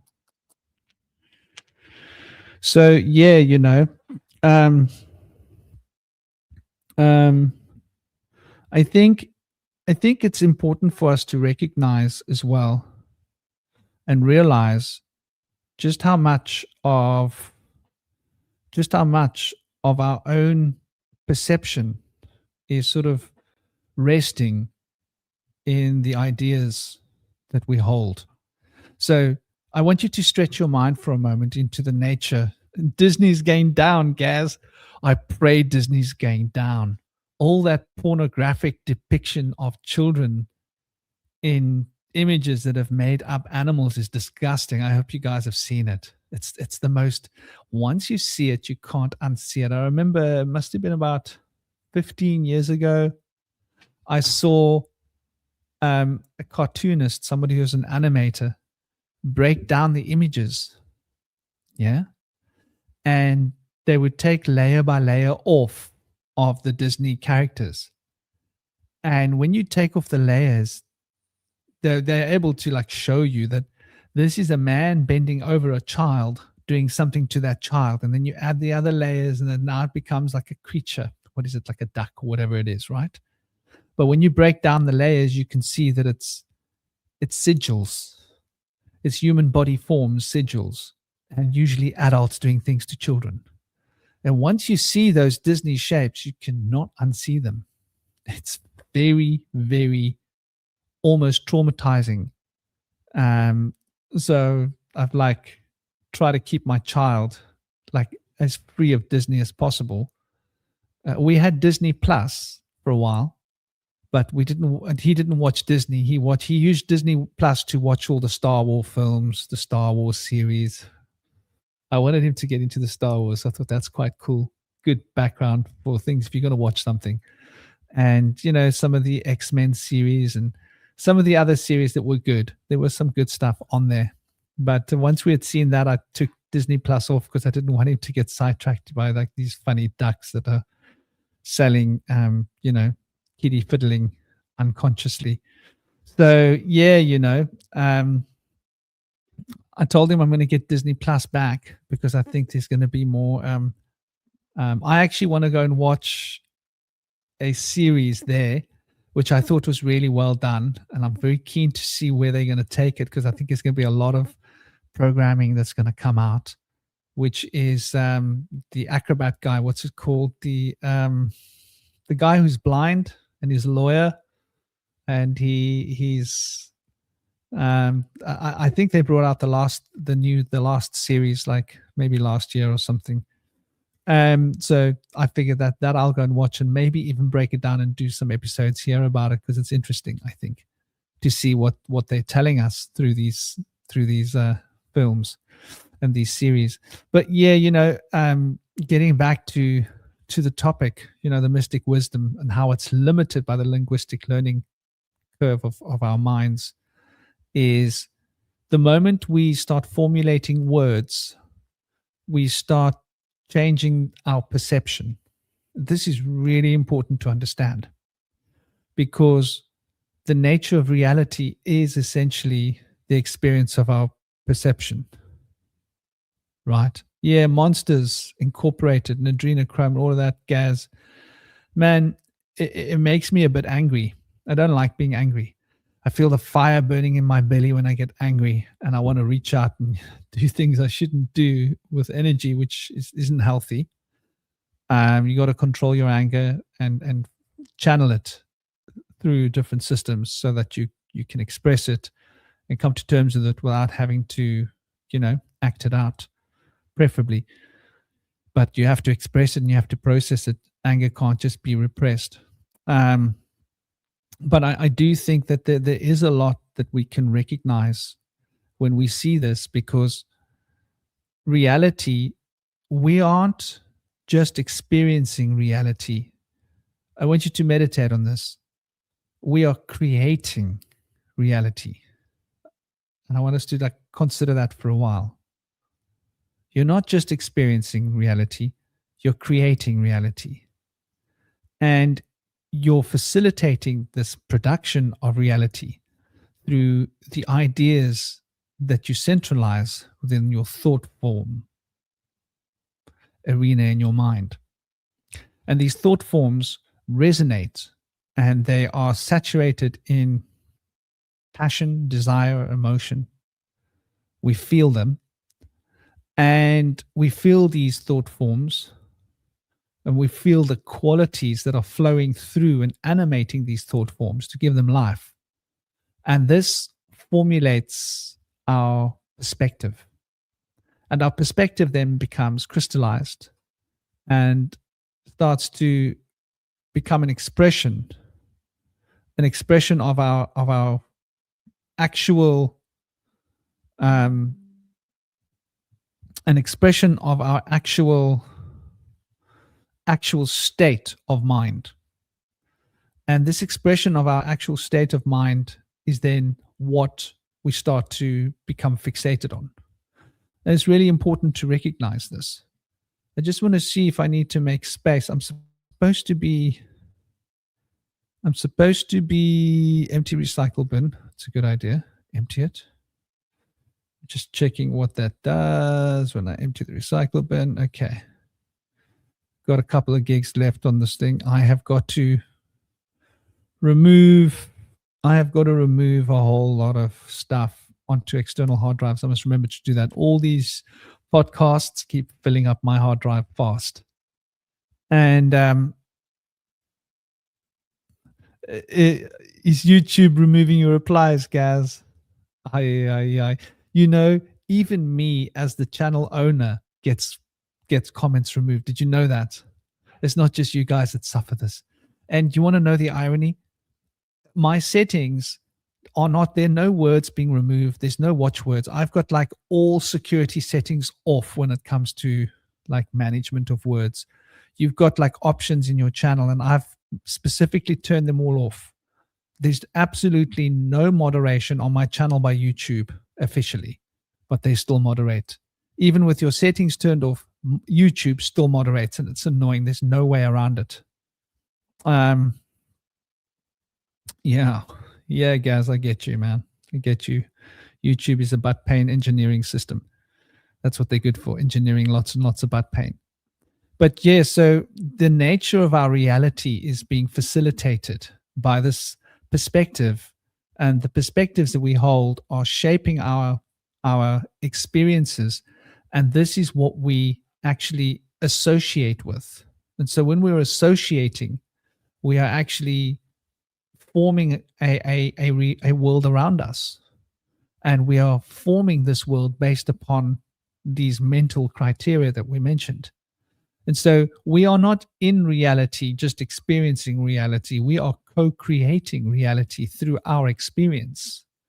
So with that in mind, what does it mean when you take a whole lot of words into your mind and allow those words to inform your belief system that restructures your attitude and your perspective and your belief system? And your perspectives, your attitude, and your belief system starts to crystallize in such a way that your experience is now gated within the confines of these systems. And the gated nature of this energetic expression limits the sphere of reality that you can experience. This is why we're not all living in the same world. Some people live in a magical world where they can manifest anything they desire. Other people live in a world where they are trapped. They are trapped in a world, and that's the reality. You can choose to be living in a world where you're trapped, or you can choose to be living in an experience-based reality that is a feedback, a biofeedback loop that is interacting with your deepest unconscious energy flows, and subconsciously that you are creating and facilitating every aspect of your reality. And when you become cognizant, conscious, and aware of this process, you're able to have input into informing how this process manifests your reality. So there's like quite a profound thing to consider. The very nature of reality will be changed by the books that you read. Does that mean that you need to be careful with what books you read, what ideas you take into your unconscious? Because the nature of reality is not as fixed and as crystallized as what we think it is. You read a book, that will change your reality. It could be a positive change. It could be a negative change. It could be a whole lot of positive changes on the surface. I could, in my home, change the layout of my home. I could put in a whole lot of new walls, remove a whole lot of walls, and make my home really, really nice. And on the surface, I've made these amazing changes that are really awesome until there's a big windstorm and the house blows down because I removed structural walls. Right? That can happen. So things aren't always what they seem to be. We might have read a book that seems to be changing our reality for the better, but we just haven't got the proverbial bill yet. And when that proverbial bill lands, then we'll be like, Oh, there were hidden costs. Ah, I didn't know. I didn't see those. Damn, it seemed like such a great idea at the time. This is life. So this is why I always say to people, if you're going to read books, are you coming back in, dear Shinobi? If you have the time, jump in. You're always welcome. Big love, man. This is why I always say to people that it's really important to consider that the books that you read needs to be quarantined behind a firewall. You got to treat it like foreign information from the internet that needs to be thoroughly scanned, and that it may have viruses in it, and that even your virus software may not pick up the viruses. You've got to be really careful about which programs you're allowed to run on your system, on your computer or your phone or your tablet. It's very much the same with books that we read. Think of the books that you read as installable software into the nature of your reality, and that the books you read will change your reality fundamentally, and you'll suddenly start contemplating which books you should read or not, or how you should read those books. And I don't want to scare people too much about reading books. I just don't think this is something that people usually consider and usually contemplate and equate to the reading of books. Did I see Rebecca's name there? Namaste, dear Rebecca. How are you? Hope you are well. Hope you are thriving. Hope you are swell. Hope you're not driving. Hope you are smiling. Yeah, man. And like Toby was saying, the well, we each have within us a deep well of wisdom. And I like to think of books as debris that we throw into the well of wisdom. So imagine you got this beautiful well, which is a crystal water spring. And that spring is endlessly topping itself up, right? It's a self-propagating underground river that gives you clean, fresh, living, beautiful water. And imagine you decide to urinate in that well, right? Add other fluids to the well. And maybe you throw your dishwater in the well. Maybe you want to get rid of your bath water, and you get rid of your bath water in the well. It starts to accumulate. And then maybe, you don't know what to do with your animal dung, and you throw your animal dung in the well. And you've got old furniture you don't know what to do with, and you throw your old furniture down the well. There will come a point where the well will no longer be functional, right?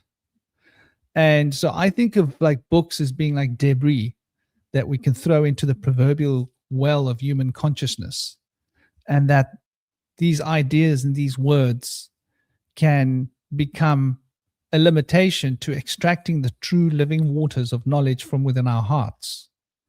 And the true living waters within our hearts is an expression of intuition. It's an expression of sensitivity towards that fundamental state of being, which reflects itself as the ego, which is clothed within the substance of the persona and moves around in flesh puppets that we call bodies. And so when we understand these layers and these different levels of being, we're able to appreciate that there is a deep access that we have to the profound knowledge, which is the fundamental substrate upon which reality rests. In Vedic cosmology, this is called the Akasha. In New Age nonsense speak, it's called the Akashic Records. The Akashic Records. But in real talk, it's called the Akash. And the Akash is not a library of records. It's not some place where all the information is stored. No, the very nature of reality comes from a set of blueprints. And those blueprints are fundamental to all time.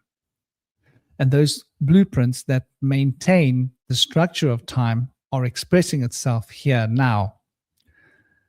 The easiest way for me to break this down to you is to say that dimensions. Now, Cosmic and I disagree on this fundamentally. And so Cosmic's not here. So I'll lay it down, and I'll lay it down thick, baby. He thinks that time is some abstract thing, abstract and separate to space. And I'm like, time is not separate to space. Time is space. Space is time. We're living in space-time. The only difference between space and time is dimensional unfoldment. So in order for space to exist, you need to have form. In order for form to exist, you need to have 3 axes. 3 axes means 3 dimensions. So space is a reflection of three-dimensional existence. Do we exist in space? Yes. But do we only exist in space? No. We also exist in time. Time, in order for time to exist, you need a 4th dimension. Time is the 4th dimension. Why is time the 4th dimension? You need another axis that connects one block of space to another block of space, to another block of space, to another block of space, to another block of space. And each of these blocks of space being connected to another block of space, we call a moment, because there is a flow of momentum from one block of space to another block of space, to the next block of space, to the other block of space. And there seems to be a linear progression of flow of momentum through these different blocks of space. How do we understand these blocks of space? There's a 4th trajectory connecting all of these blocks of space. In the same way that there's a 3rd trajectory connecting all of the 2-dimensional planes, from one to the next, to the next, to the next, to the next, to the next, and they build upon each other, all these 2-dimensional planes, almost infinitely, until you've got this profound package of 2-dimensional spaces that are packed in to a 3-dimensional space, right? But then in order to get the 4th dimensional space, you need to have the almost infinite 3-dimensional spaces packed in to produce the 4th dimensional space. So that 4th dimension, that 4th axis of movement, I call momentum. Momentum cannot exist in space. Momentum can exist in time, acting upon space, right? Momentum is not a spatial relevance, it's a time-related relevance, because momentum carries from the past to the future. It's time. So that's why we have moments. That's why we experience moments in time, because that is a snapshot of the passing of a momentum from one block to another block. So when we start to appreciate time in such a fashion, we've got to imagine that right here, where I am, there are an almost infinite set of spaces. And those almost infinite set of spaces are connected via a particular pattern. The particular pattern that those spaces align themselves, the time line, is the flow of the momentum. But in order for this timeline, this alignment of different spatial vectors to be an expression of momentum, it has to be particular. In other words, let's say there are trillions and trillions and trillions and trillions and trillions and trillions and trillions and trillions of different spatial potentials right here. Time is like a needle going to stitch together a certain particular aspect of these in a particular line. And we're going to experience this line, which means the Akashic field is that field where all of the spaces exist. I want you to appreciate what Akash means from a Vedic perspective, right? So we have this Akash, and within this Akash is folded an almost infinite number of spatial potentials. And those spatial potentials are unpacked through a 4th dimensional line, which is time, for us to experience. Akasha, however, holds the blueprints for each and every one. What does that mean? That means that the Akasha holds the blueprints for the future, and it holds the blueprints for the present, and it holds the blueprints for the past. It holds the blueprints for any thought that anyone can think, has thought, or will think. It holds the potentials for anything that has happened, is happening, will happen. It holds all of the potentials within this proverbial cosmic egg. And that cosmic egg is the expression of consciousness. Conch being the the seashell, which is a toric field that expresses sound. You can hear the ocean when you listen to it, and you blow it to bring the spirits. So in Vedic cosmology, the conch is really important for your religious practices and your worship. So when we unpack how space and time operates, suddenly we're able to get a real understanding of what Akash is.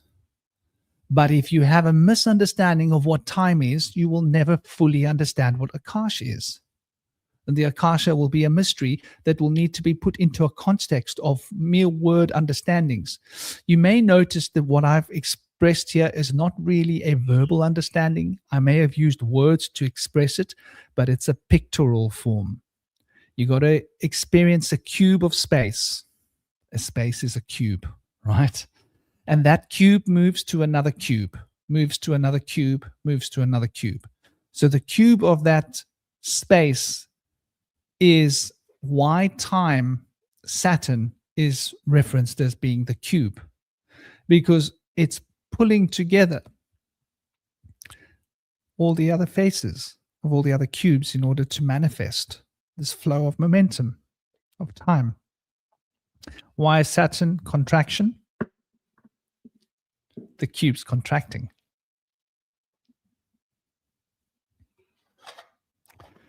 I have to have a sip.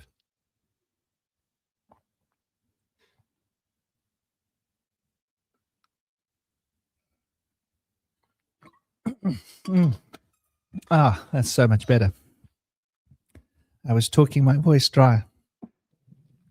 But yeah, I think like to understand space, to understand time, and to understand that time is thus the momentum of space in movement, then we can understand why Einstein tried to explain to us that by moving through space faster than light, we can move through time. Why is that? Because the space is made out of light. I want you to consider this. It's all electromagnetism. So it's an electromagnetic field that's expanding and contracting through a toric field, and we are observing these proverbial accidents of causal interaction between different frequencies of the field. And this observation and this experience of this observation we call matter. After we have put our perspectives, ideas, beliefs, and shaped this matter to be in alignment with our inner experience, expectations, and our feelings, and our ideas. So we are quantumly entangled down here, searching for cohesion, you know. And hello, namaste. I hope you're well. Welcome, Karanaya. I hope you are having an absolutely great day. And yeah, I mean, the quantum field is the substrate. So what we speak of when we speak of the quantum field, which is this principle that entangles, is the aether. And the aether is really an emanation, the emanations of the Akasha. So, you know, there's an interesting perspective there. And I think there's something to that. I think the quantum entanglement words and the quantum field words were created by scientists that lacked the authenticity, integrity, and honor to acknowledge that we had for 200 years been denying ether existed, and we had then discovered ether was a real phenomenon. But they didn't have the authenticity. You are chewing cables, buddy. Cable chewing is most certainly not allowed. Most certainly not allowed.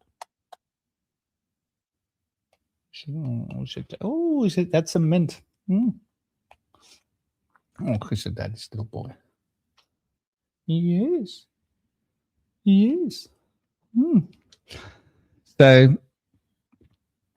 yeah, I think understanding the nature of Akash, the nature of time and space, will give us an insight into why we have access to all the information that ever is, was, or will be.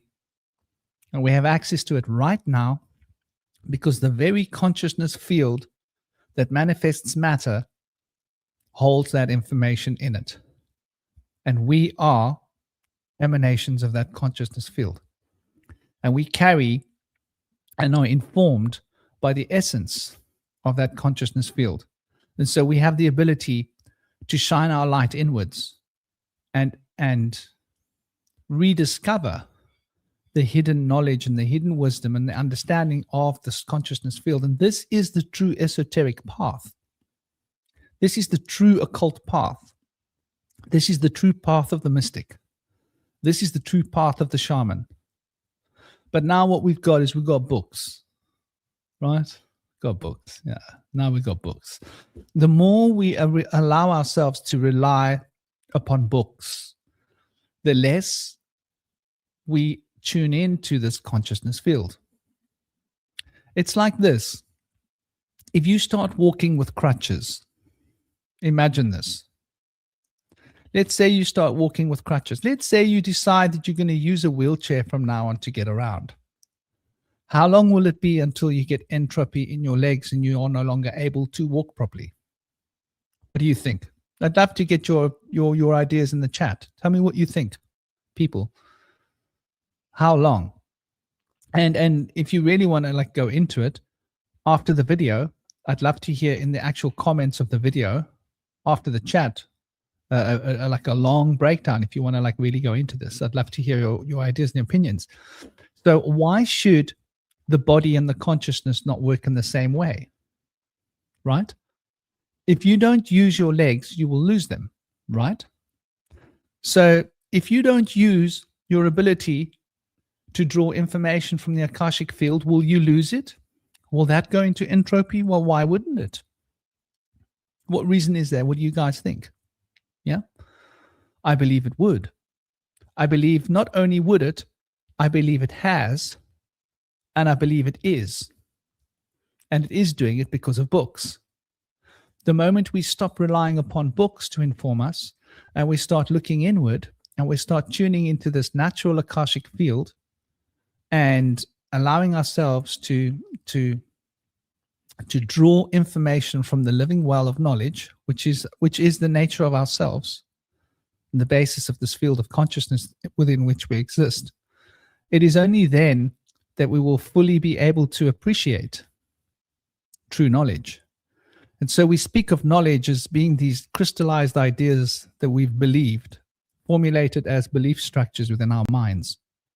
Though that is not knowledge, that is belief. Knowledge is something that is an experiential path. I always like to consider knowledge as the lovemaking between wisdom and understanding. When understanding opens her legs and she receives the throbbing power of wisdom, and the throbbing power within her, moving rhythmically, brings her to the point that she explodes within herself when wisdom explodes within her. Together, one powerful, igniting, an orgasm of truth. What is put in the womb is the child of knowledge. And this child of knowledge then grows. And wisdom is the sphere of experience, and understanding is the sphere of contemplation. And so when we experience our life, what we actually experience, and when we sit and contemplate our actual experiences, then we put the seed of knowledge within our hearts. And if the contemplation of this experience is bound within a deep meditative and contemplative sphere, then the child of knowledge gets nutrition.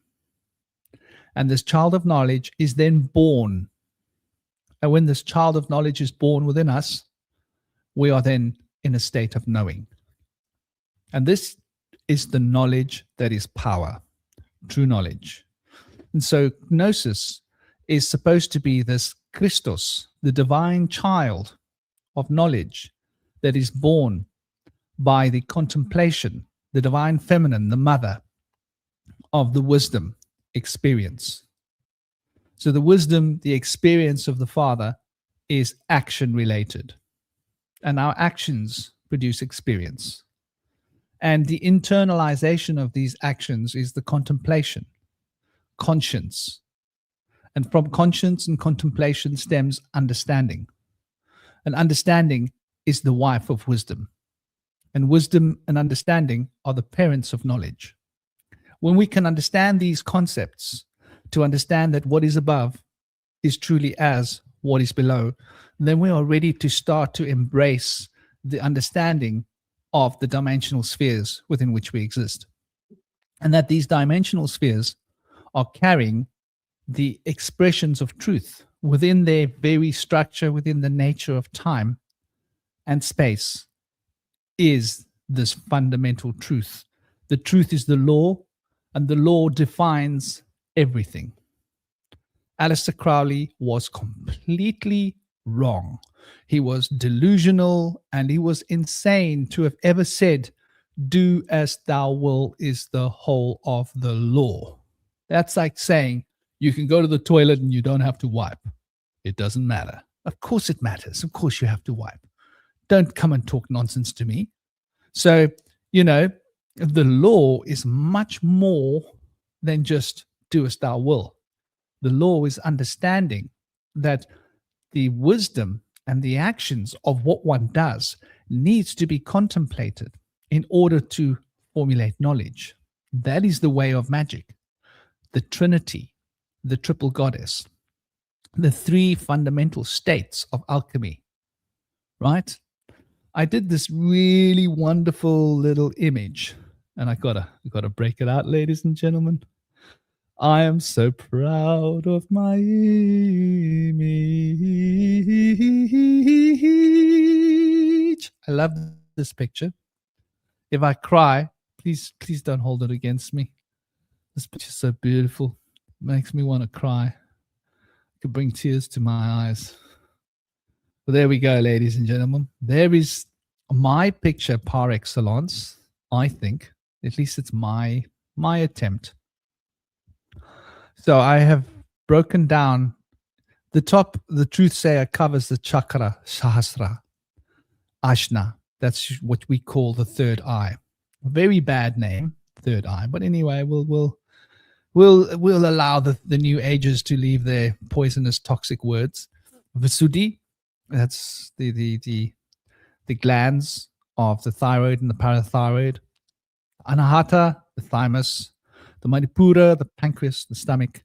The Svadhisthana, the sacral plexus, and the glands related there, urinary function. The Muladhara, that would be the prostate. And and just the same with like Manipura, the solar fire. It's also related to the adrenals, for example. The triple burner. The triple burner is related. It runs up this channel, and that is your fight or flight in Taoist Chinese medicine. So here we've got like the chakras, and here we have the 7 principles: mentalism, correspondence, vibration, polarity, rhythm, cause and effect, gender. Here we have the qualities of mental. These are the construction elements. These 7 principles manifest in our consciousness as these: inspiration, intuition, memory, imagination, will, desire, sensation. And in the etheric, it is restructured. And the sacred geometry restructures the qualities. So here we have the astral, and here we have the etheric. Notice what I've done here is I've got the 3 fundamental spheres: the shamanic divine world, the shamanic middle world, and the shamanic underworld. And this underworld represents the principle of power. The middle world represents the principle of wisdom. The principle of love. And the higher world represents the principle of wisdom. And so you got the blue, which is the mental, the yellow, which is energetic, the energy, which is our feeling, and the red, which is the desire-driven physicalizing of the final cause and effect, manifesting the final polarity of masculine and feminine that becomes a unified experience of this physical reality. So you see these three spheres, they are fundamental here, right? Totally fundamental. And you can see here within the higher sphere, you got Ketha, Chokmah, and Bina. Bina represents form. Chokmah represents the potential. Ketha is the unifying unity, the monad, if you will. And so this potential is what we experience. The potential is the wisdom, right? Because the potential is what we experience, and the form is what we contemplate. The word template is related to form. In order to produce form, you need a template. So contemplation is understanding form, right? Experience is how we are able to relate the potentials that are coming into being. And the unification of these two, right, is what we're talking about when we're talking about this womb being full. Notice 4 becomes the point where the Masloth in the Kabbalah creates the macrocosm, because now form is becoming space. So Chesed or Jadula in the Kabbalah is related to space, and the space is the space of, potential, that expansiveness that is space. We then look at 5 representing the limitations upon space, and it starts to differentiate. And so Mercury then produces the differentiations between the spatial field, and we then reflect this as harmony. So 6 becomes the harmony. Now 1 is unity, and unity is at home in harmony. Harmony is when we have unified these experiences, right? When we have taken the potential and it's within form, and we've understood how the potential and the form are unified in space. And the space is then limited. And these limitations are expressed as a unity. We then have to apply harmony to that equation to be able to experience that profound unity of these principles.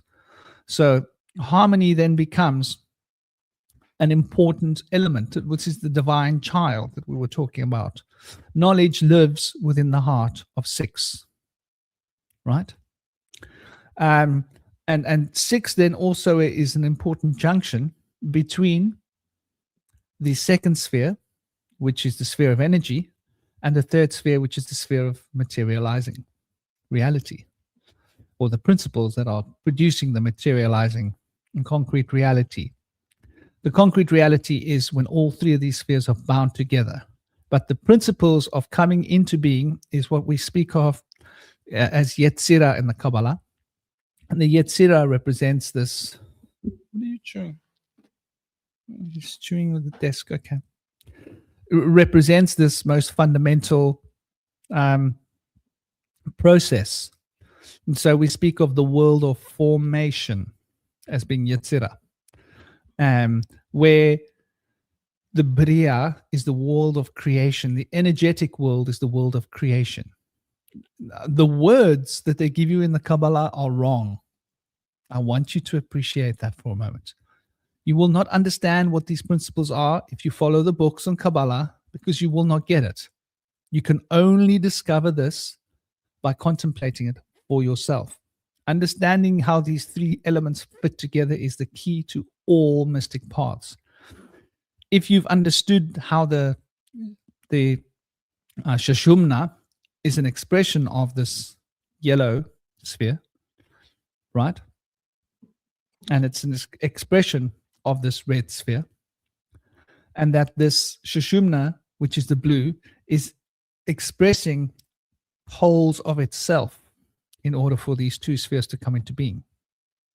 So you could say that the blue sphere has to take something out of itself for the yellow sphere to come into being. And what is left over when that has been removed is projected to become the red sphere. So the red sphere is everything the yellow sphere isn't. The yellow sphere is everything the red sphere isn't. They're complementary, but together they are the blue sphere.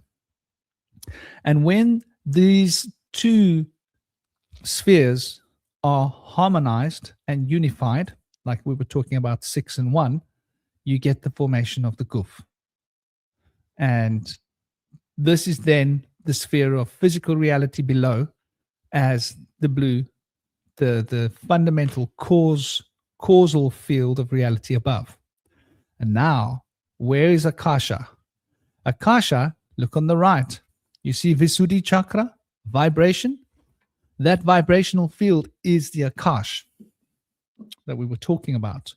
And so to understand that that vibrational field is the Akash is to understand that sound is the structure of being. Now, I discovered this at the bottom of a swimming pool when I was leaving the world.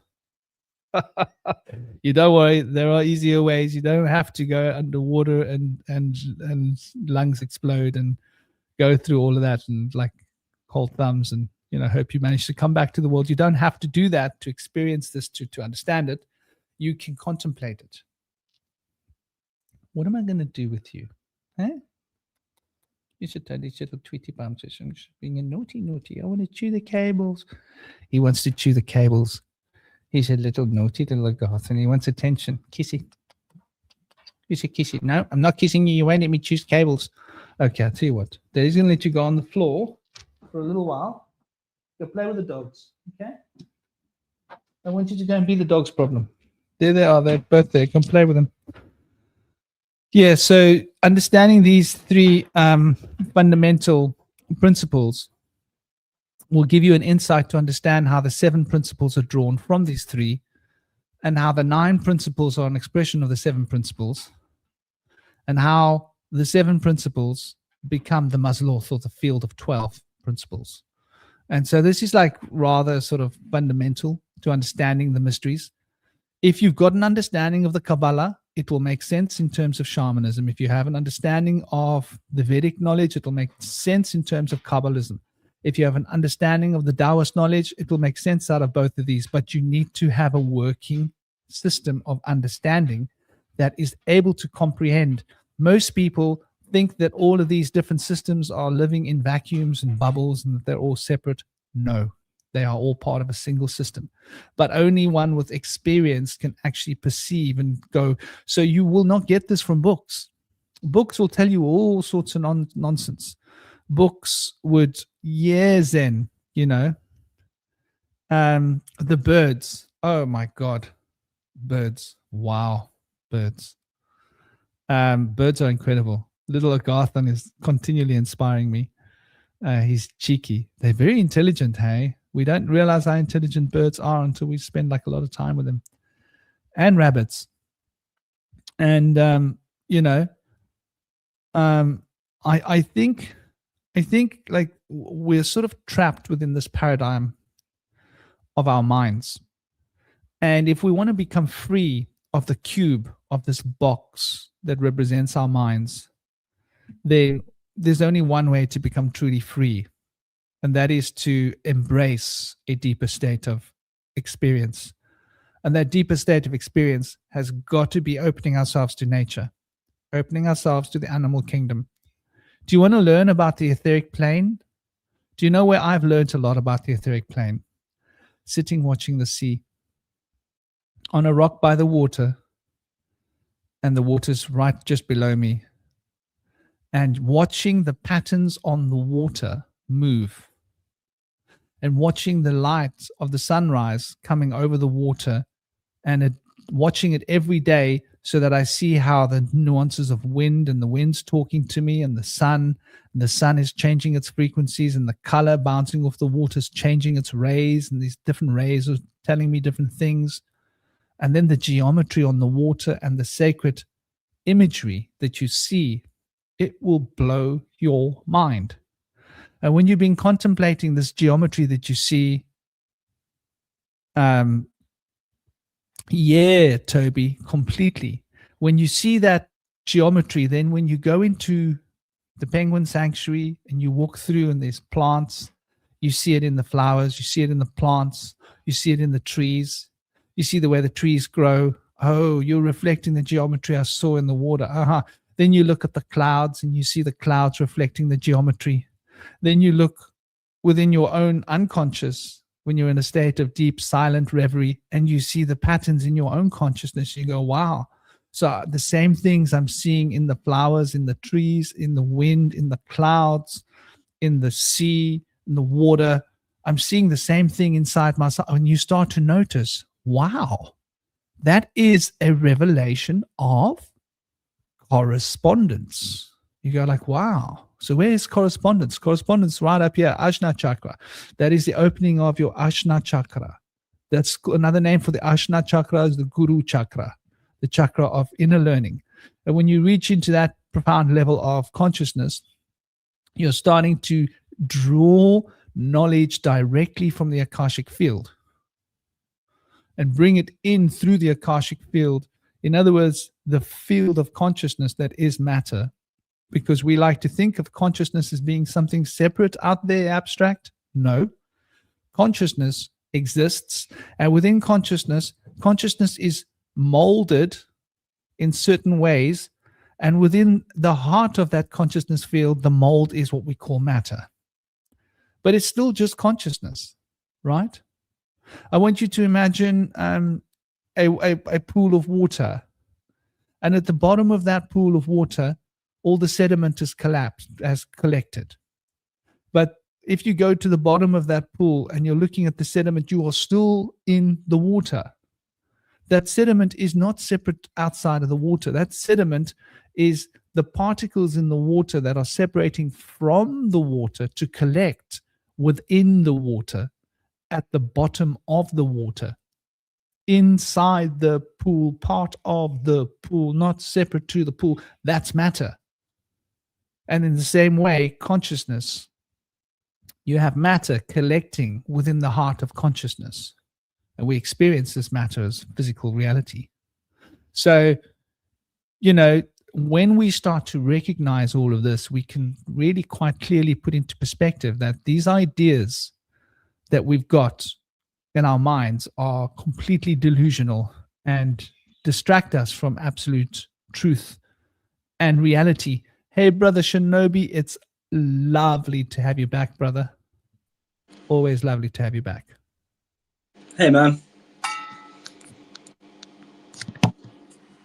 Yeah, you were talking about something really profound there. Do you remember? I think I sent you a voice note a few weeks ago saying that when I was lying in bed at night, I can see these kind of they look like stingrays, kind of like moving around in my vision.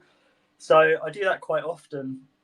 At night, I'll be lying in bed. There's like a little bit of light in the room. To be honest with you, I'd love to go be somewhere like where there's no light, where it's just pure, in a sarcophagus, basically. I'd love to have a sarcophagus.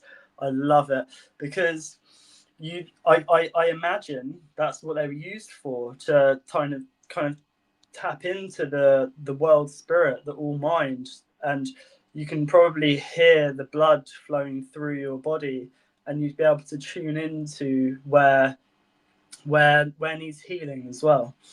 But yeah, when I'm lying in bed, I look up at the ceiling, not looking at anything in particular, but yeah, I can see these kind of stingray type beings, and it's like what you're describing. It's a way to kind of describe it is if you're looking at a pool of water, and it's the light that shines on the water. It has this kind of ripple of this kind of like coming and going. And it's kind of, when I'm looking up at the ceiling, it's like I'm underwater watching this water, like this wave, and it's nighttime and there's no light, but I can see lights, and these lights turn into like beings, which you said are called the undine, which signals to me undying, like the undying, the infinite.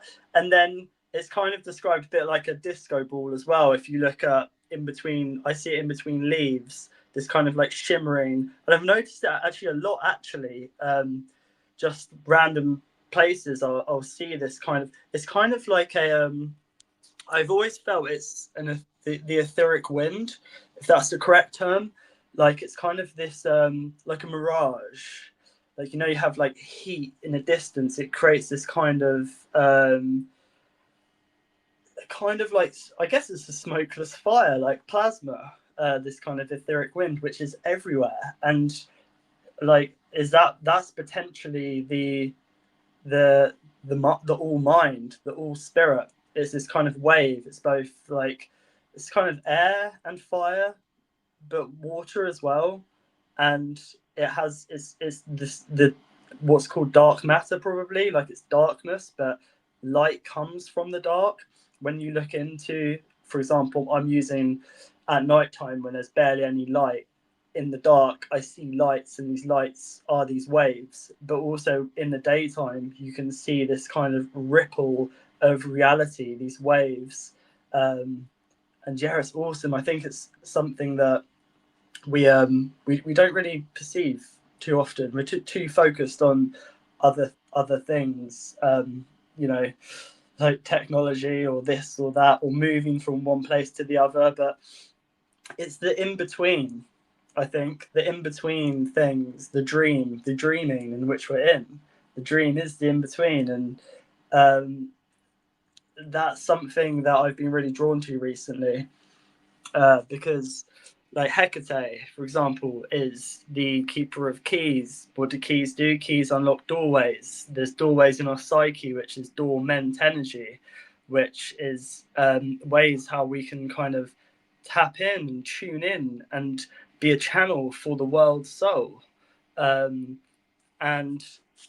Hecate is also the like guardian of thresholds and the tricross, liminal spaces, which this kind of, to view the this etheric wind or field, you can see it in the in-between, which is really interesting.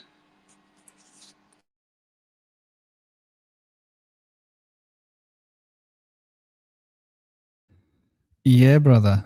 Totally, man. I was trying to share something Tomru had said, but it's not sharing. Is it not sharing? Why is it not sharing? Whose idea was? Oh, it is sharing. Okay, good, good. It's just my thing is up to no good. Yeah, you know, I think like there's a lot to this, to what you're saying, and you know, this chain of life.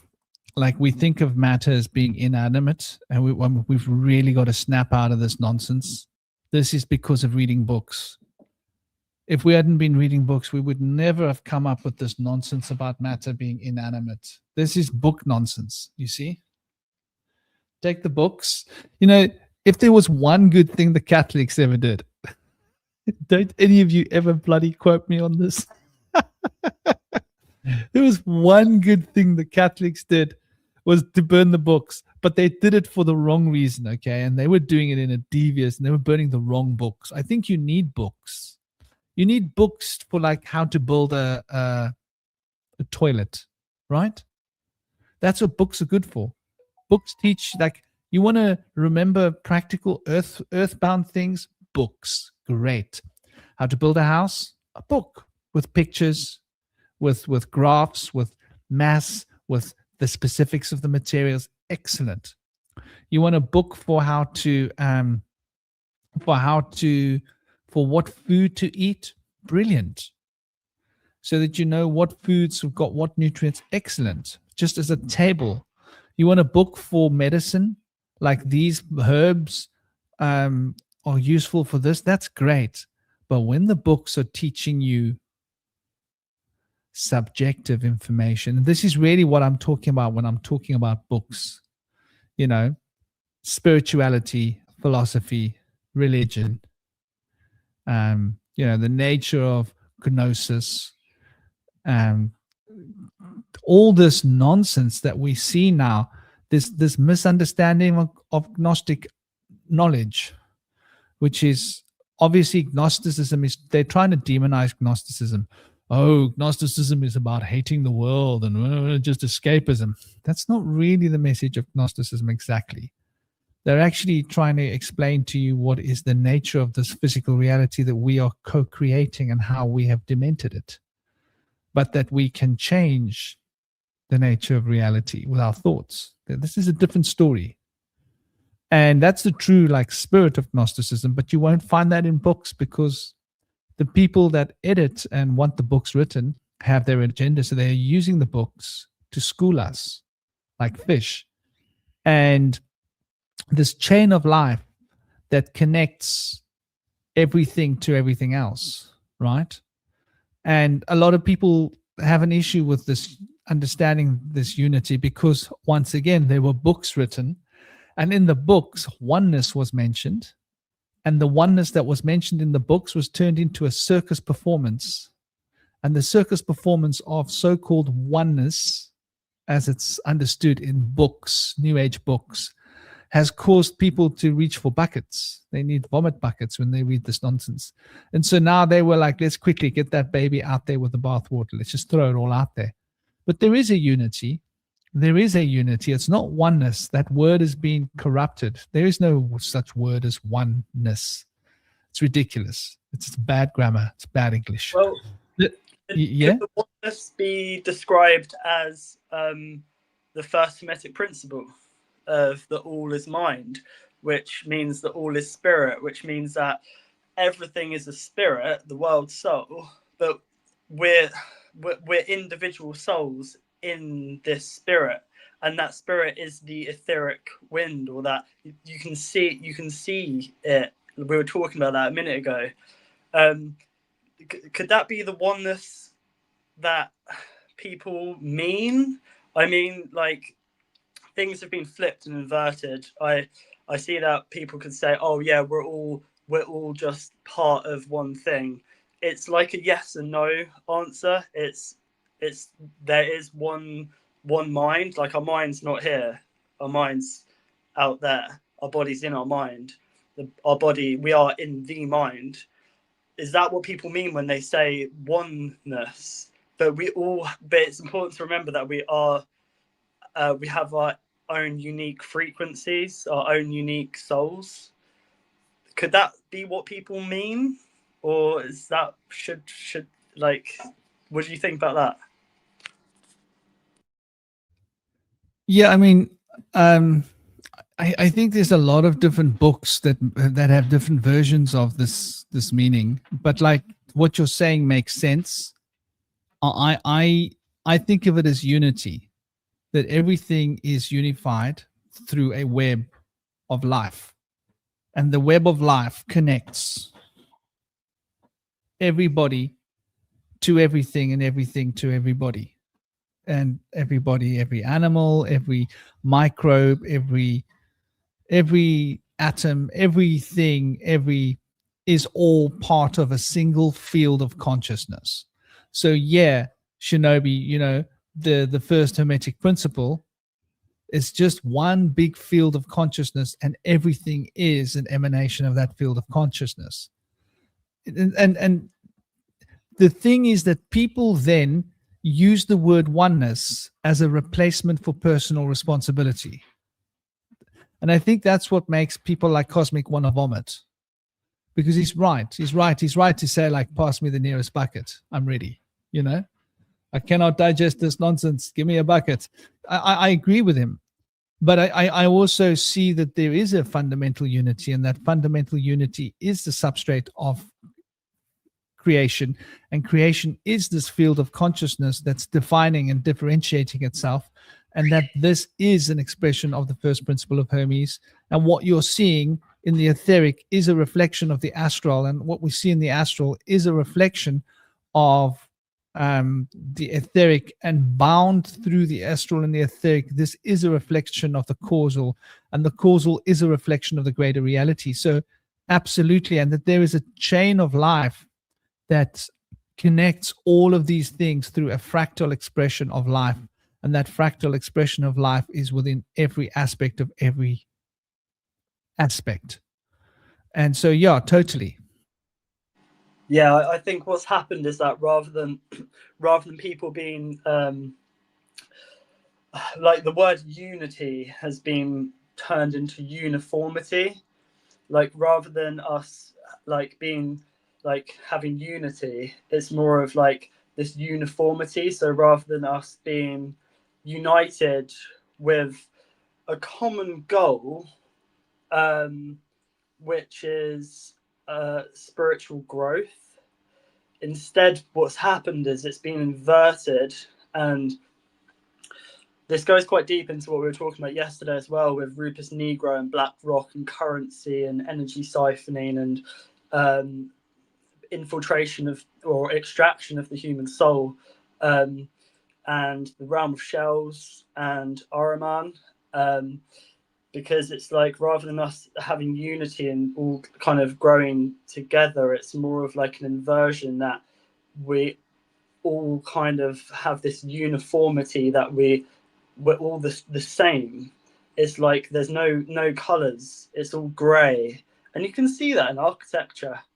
Of course, the formless is reflected into the form, so we can see this happening, that it's the uniformity is gray. You can see it in all dystopian movies where they show this, where people are tethered to technology. It's gray. Even the sky is gray. You know, so that represents not being able to see beyond, because as within, so without. So the uniformity is gray, and then unity is us as humanity, the human, sharing our unique light signature, light codes into the world, and us recognizing that in each other, opposed to us all being the same thing, which is a grey, basically. Perhaps that's what happened to the greys. Perhaps that is the greys. That's what they are. That happened on one timeline, and now they're trying to fix it. Whatever. Who knows?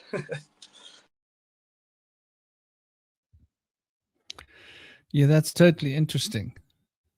You know, and that notion of who these greys are. I mean, we can speculate, but I think that makes the most sense. And I've also been hearing that narrative for a long time, and imagining how this universe, like, to see it as it's bound, these three things, these three principles, and how they fit together and come apart when we leave this world. It gives me an insight that it makes the most sense what you're saying. Time is not as linear as what we think it is. Most certainly is not. It's definitely upstreaked. And this chain of life that you are seeing, these sylphs. Here's an idea, Toby. When you're seeing these sylphs and these beings, right, they seem like they're separate to you, don't they? Right? But are they really? Are they really that separate to you, or are they a part of you?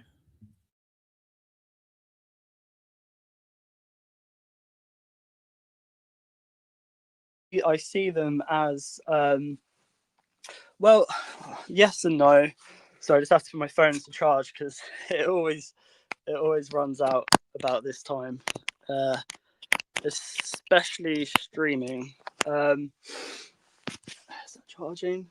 So I kind of see them as they're as separate, but also at the same time, I don't see any separation between anything. They're outside of my body, but also my mind isn't in here. My mind is out there. I'm very much connected to the what I think is the world soul, or the spirit of the world. That's why sometimes I find it difficult empathizing with people, because if I was to do that, I'd just be drained. Because how can you empathize with everybody and every single person. What I have empathy for is the world's soul, and this is why I'm so passionate about finding what is true and sharing my truth, because I think that is what heals the world's soul and in turn people, because we're all connected to the world's soul. So everything I see and hear, even like evil, that needs the greatest healing of all. But other beings and these like stingray things, they're outside of my body, but it's all connected. So kind of yes and no. But why did you bring that up?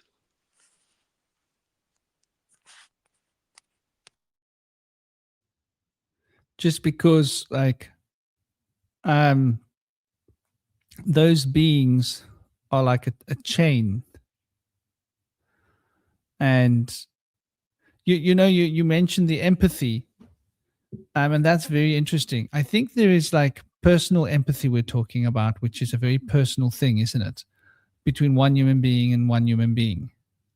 But you can also empathize with the group as one thing. I think empathy can't be more than one-on-one. The moment you try and empathize with more than one-on-one, you're lost. Like it's like having a threesome, man. Like, I've never had one. I can't imagine having one. Like, I don't think it would rock my world. I mean, I've had like groups of women try and say, "Hey, we're going to take you home with us and show you, like, turn you into a real man." I'm like, "No, thanks. Don't need that." British women are like that, by the way. They'll walk right up to you in a place and say, "Me and my friend were looking at you and we thought we want to take you home." I was like, "What do you mean? What do I look like? A dog, a puppy or something?" "Nah, we were going to take you home and show you a good time, like." I'm like, no. I'm married, got a girlfriend. She's not here, but she's like 6 foot tall and she's built like this. She's gonna clobber you, So, but I think it's the same idea. Like a sexual union has to be between two people, right? Otherwise, there's a fundamental quality of integrity and realism and that synergetic reflection between the two lost. So I agree with you. We can't empathize with everybody, but what we can empathize with is the world soul as a single unity. And that world soul sort of, I think it actually defines us more than we know. I think we can't help empathizing with the world soul because we will act it out in one way or another. But the reason I asked you that was I was just sort of triggering you to ask yourself that when you're looking at them and communicating with them next time, to think like which part of reality isn't you, if that makes sense. Like, which part of the reality that I experience is not me. It's quite an interesting way of looking at the world. Yeah, interesting. Well, I think that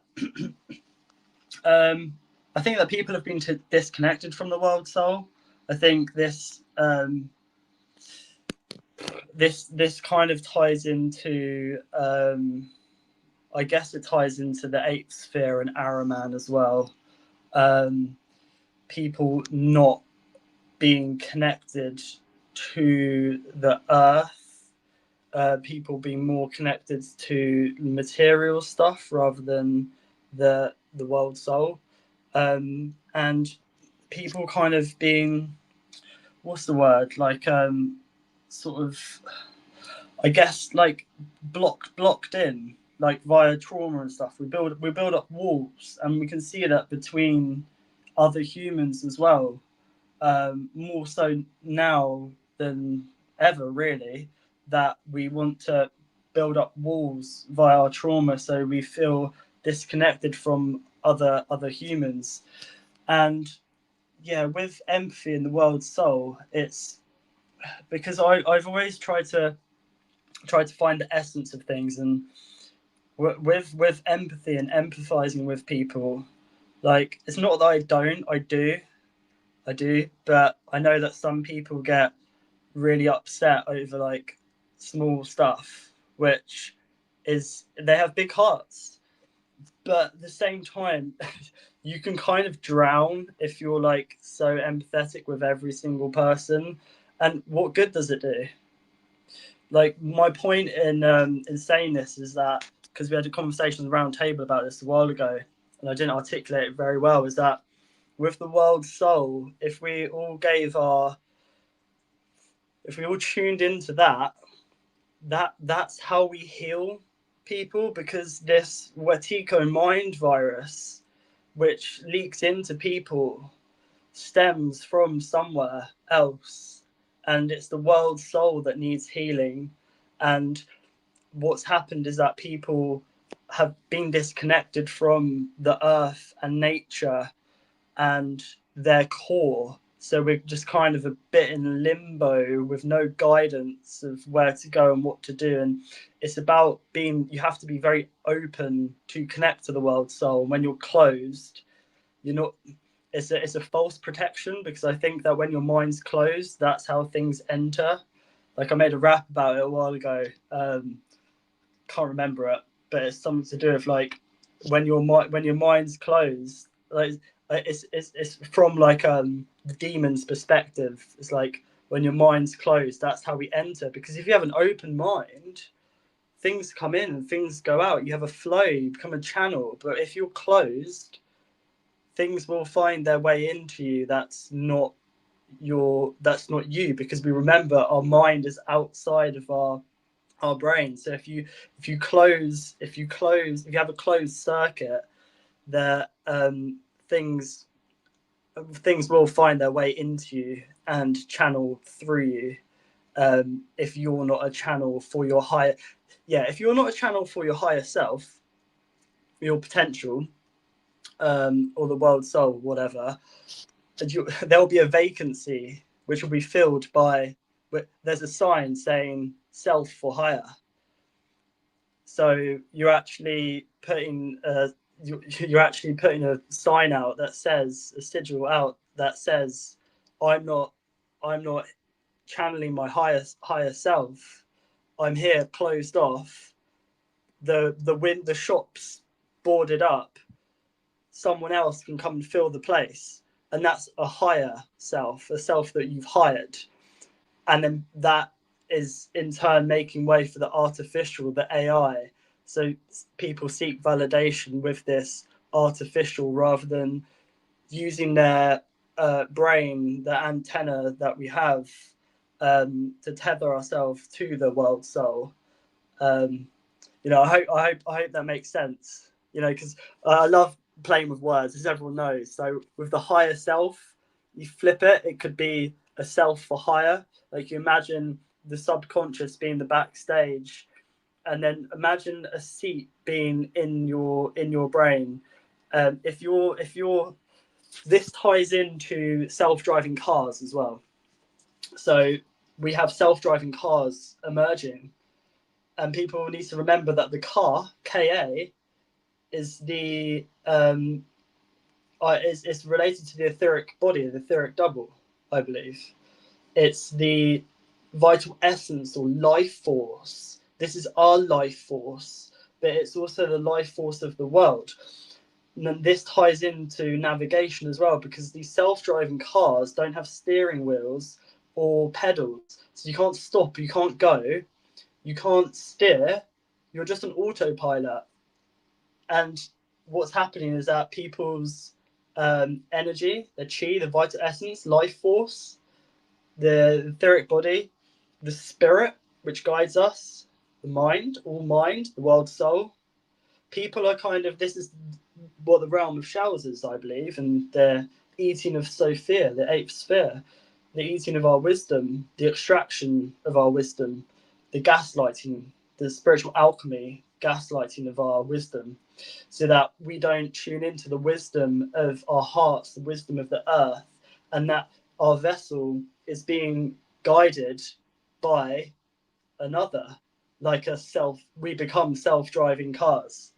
So what's reflected in the matter is also with us too, and I can't help but see that, and that we can become like a ship without a crew.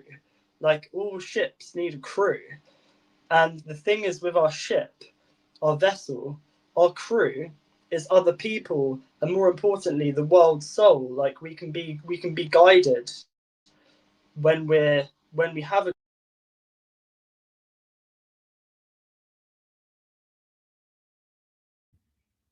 Did Toby just freeze, or is that me freezing? Toby, are you with me? Okay, I see the chat moving, so I'm guessing that Toby's internet froze. Okay, well, here we are.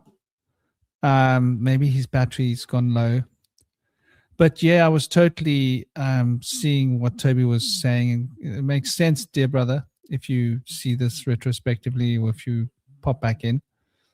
The idea of self-driving cars as a metaphor is quite a beautiful one. I love that, especially when we look at the idea of AI, right?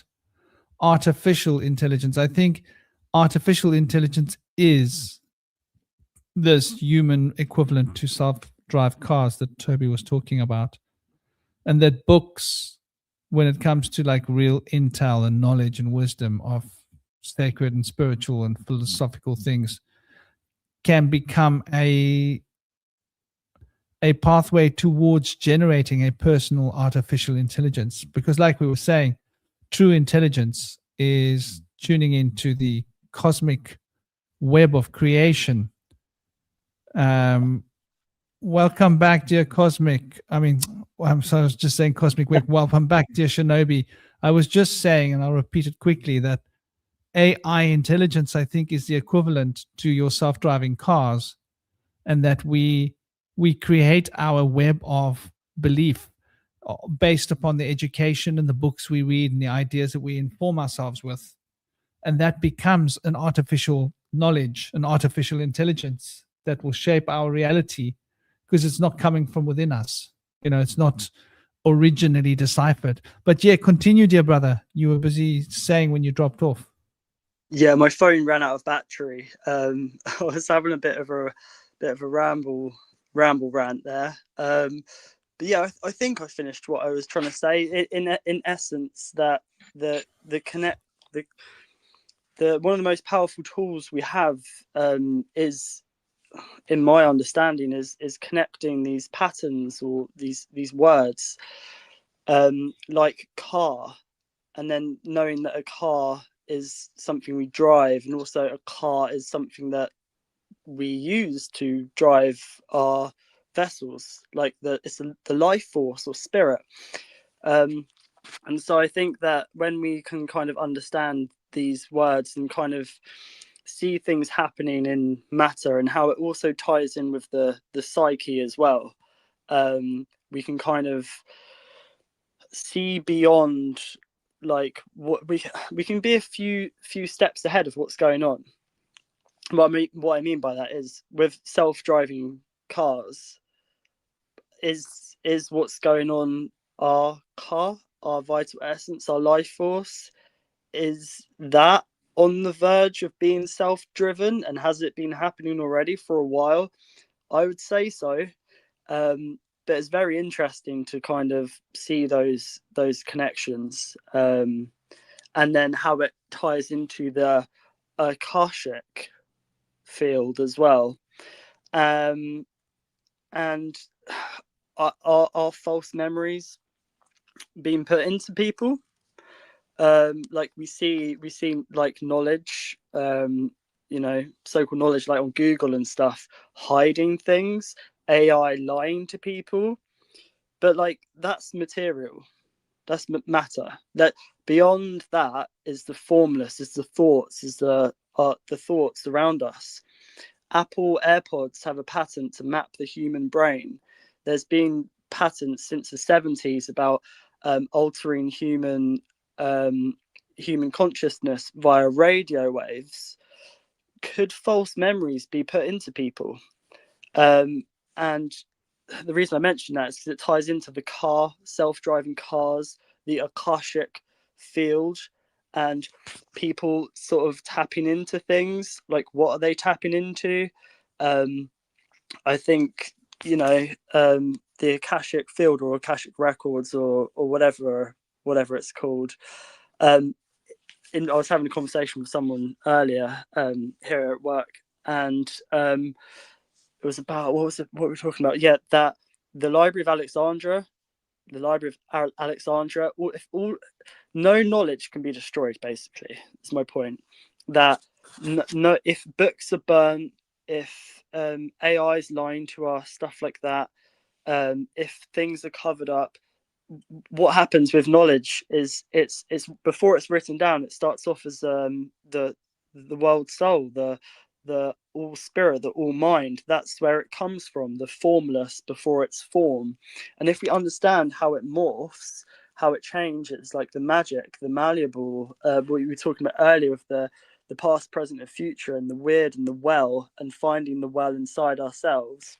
From this well, the memory, the light which is carried by the water, the light which is in the water, the light being the library or library, this field contains everything. And if we're able to tune into that, we can sort of weave the thread of the past, present, and future. Even though information and books have been burnt, people have forgotten, but I think that's how we remember. But what I feel happening is that there's a kind of they're trying to create, you can view these people as trolls, like dark magicians, whatever. They're trying to create a wedge between us and this Akashic field by this morph, by this manipulation, by mapping the human brain. There's no coincidence that they're trying to recreate the human brain with AI. Why would they do that? They should be making AI as some kind of something different to humanity. Instead, they're trying to create it the same and turn it into this oracle, so that rather than people tuning into the world soul, they're tuning into this artificial. But perhaps it starts with people typing on the computer, asking questions. But what if they somehow manage to leak this artificial into the Akashic field, so that we have to become a bit smarter, a bit wiser, a bit cleverer on to what we're channeling, and more importantly, who we're channeling. Are we channeling our higher self? Are we channeling malevolent beings, or are these actually little like tricksters or deceptors and stuff? This is why I've never trusted people who channel, apart from Cosmic. Like I love Cosmic, I really like him. I've always been skeptical about channelers, but now that I know Cosmic, I know who he is. But whenever I've heard people channeling, I've always thought they're so full of shit. People who do it online, who are like, this being says this. It's like, who are you talking to? Like, I've always thought, like, tap into the world soul, tap into your higher self. Like, as far as I'm concerned, we're all channelers. We can all. That's what we are. Vortex is a channel, is a portal. Our mind's a portal, and when we tap into that, we bring things through. So when people are channeling other beings, I'm like, okay, other beings. And I guess this ties into what you were saying earlier. Like, are these? I think you call them sylphs. I've never heard that before, but are they me, or are they different? And I mean, when people say I'm channeling these beings, it's like, but they're a part of you. Can't you just say I'm channeling? Why does it have to be I'm channeling these beings or external? No, you're just connected with the world soul, or you're connected to other dimensions, which is your own, which is the mind of the die is to change, or like multiple, or God, Dale, die, and meant is mind. You're just opening your mind and connected to your core. So I think that people, I've always been skeptical. That's my point, of people saying I'm channeling these beings. It's like, well, you're probably just connected to the world soul, or to your core, is my point. Totally, man. Like, to summarize that as a metaphor, don't drink out of the toilet. Make sure you're drinking clean water. Because they are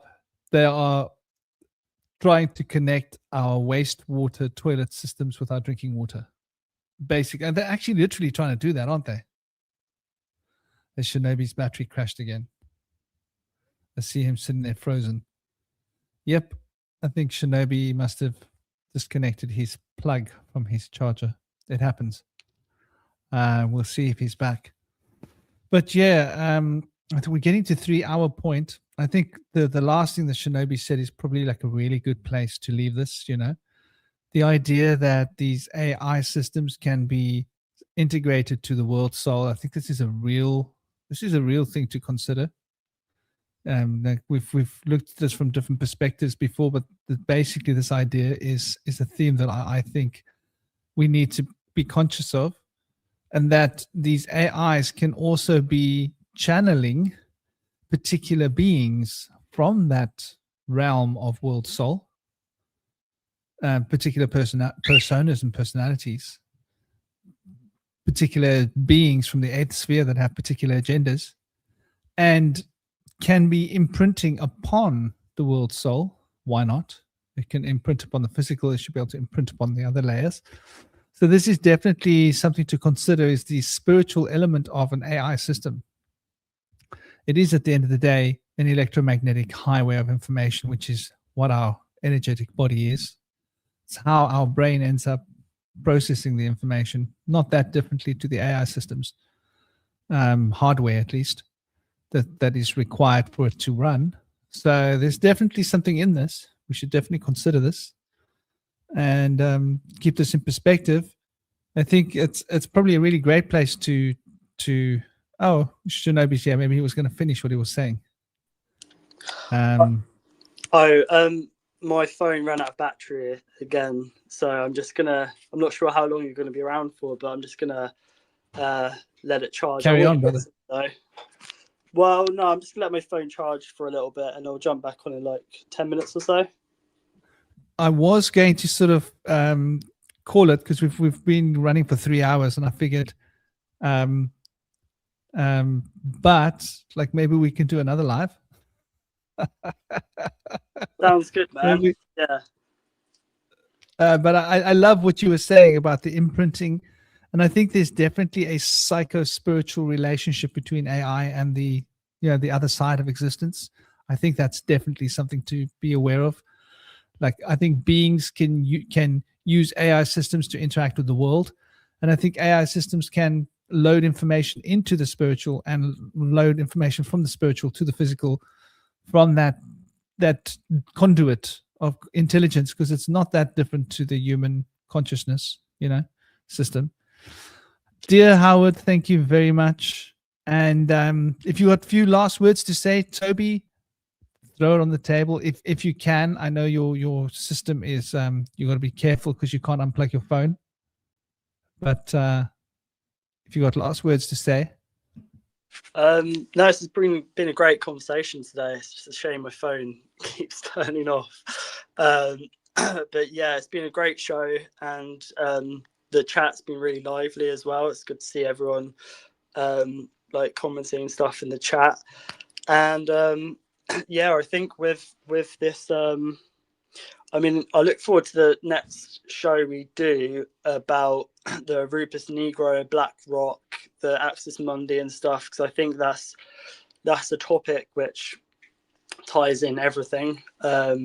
Basically, we didn't even talk about Black Rock, the corporation, the corpse operation, but really looking forward to that, because it ties into the story of Lord of the Rings as well, to do with Sauron and Ahriman, and this energy which, because Silas did a show actually the evening after we did ours, and it was I think him and a few of his mates did or one of his friends had a 6-hour conversation the day before. So it's funny, we're like tuned into like the same thing. But it's interesting with the story of Sauron, like sort of being slain and then turning into this formless thing which wants to come back into matter, because we kind of see this happening now with this kind of AI artificial sort of leaking into this realm, and that there's an energy that wants to come into matter and it wants to use human bodies as vessels, but to get into us it needs to penetrate our etheric body, our etheric field, which is around us, but also perhaps it's the Earth's atmosphere. It is Earth into us. It needs to penetrate the atmosphere, the world soul, and this is what this energy crisis is it's really our inner G crisis, our inner gnosis, our interconnected with the world soul that people call God. And at first that needs to be destroyed. We need to be disconnected to the world, so we're all kind of individuals. They do this by dividing us, like by gender, by race, by the money, everything. Division is the division, is the 33, the di gamma, changing our vision, so that we all don't have a unified vision of what we could be as a collective, as a world, as the world soul, and kind of drawing this power into matter.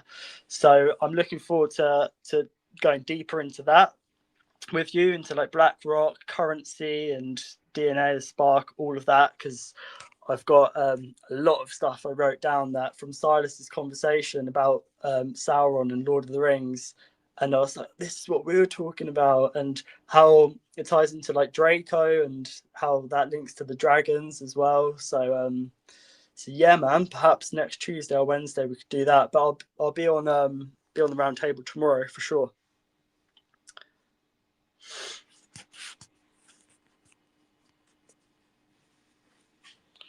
Yeah, brother. I was just thinking to just flash one quick image. I just thought it might be relevant because it gives us an idea. So today is a number 5 day, which I think is quite important. We've been talking about how information, right, and communication, which is what rules the sphere of number 5. So we can think of 5 as being relevant in this way. And in fact, if you add up all of the numbers, there's different ways of doing it, but I like to keep it as simple as possible, to think of them as group numbers. So I like to think of it as the 10th day of the 4th month of the 20th century of the 26th year. And when we add those groups together, we end up with the number 50, right? Which is pretty cool. Sorry, did I say 50? I meant number 60, number 5 day. It's a 6 day today. So tomorrow, because it's 46 plus 14, which is 60. Tomorrow will be a 61 day. So today we're in the day of Venus. And Venus is, just to be clear, related to this field of vibration, right? And so the vibrational field, which is very much related to your Visuddhi chakra, is very related to Venus. Just heads up, something to think about. So when we put that into perspective, today's idea of Venus represents the Merkaba and the way in which the structure is put together. Tomorrow will be a 7 day, will be a mystic day. So to try and see how today and tomorrow fit together will sort of reflect maybe the topic of tomorrow's conversation. And I think we will be able to get tomorrow's conversation to succinctly represent Neptune and the South Node, the number 7, and tie this in to what we've been talking about today. So we'll be looking at what we've been discussing now, but on a more personal level, I think, maybe, and more as it relates to the spiritualization process, that path inwards. We'll have to figure out exactly like how that will fit, but it just makes sense to me that there should be a succinct connection between today's conversation so that it succinctly becomes tomorrow's conversation. How's that sound, Shinobi, if you're there? Hope you're hearing. Yeah, I'm here. Yeah, sounds good. So yeah, kind of like today we're talking so about we'll sort of continue this conversation. Yeah, so just like to the next. The theme was books, which kind of is like box, because that kind of ties into Pandora's box. Pandora opening the box, perhaps looking into books, sharing the knowledge, opening the box, letting the things out, letting the light out, and also the demonization of Pan as well. That whole gaslighting there of because what's in the box is matter, is nature, and when you're open to it, then you can kind of that is tuning into all things, I guess. But my point is that today was about books and words and stuff, which is like kind of the box, books, and the word is the weird. And then, of course, the box relating to Saturn's cube as well. So I'm sure there'll be lots of threads to tie in there. And Neptune being, is it with dreams? Because there was a Saturn-Neptune conjunction recently, which is interesting. So that's to do with bringing our dreams into matter, into structure, crossing boundaries, crossing the boundary of space-time, I guess. So yeah, looking forward to it. Totally, brother. And I suppose the number 7, where the number 6 is very much related to finding the harmony and knowledge. Number 6 is related to knowledge too, in a big way, like Kartakaya in Vedic cosmology is the Chemukhi, 6-mukhi Rudraksha. I don't wear Kartakaya. I used to wear some 6-mukhi. I've got some 4-mukhi here. 4 is like the crystallized knowledge. 6 is how that knowledge is getting expressed harmonically. The act of expressing that knowledge, the communication of that knowledge is 5. 8 is where that knowledge is dynamically absorbed and reflected and put into context.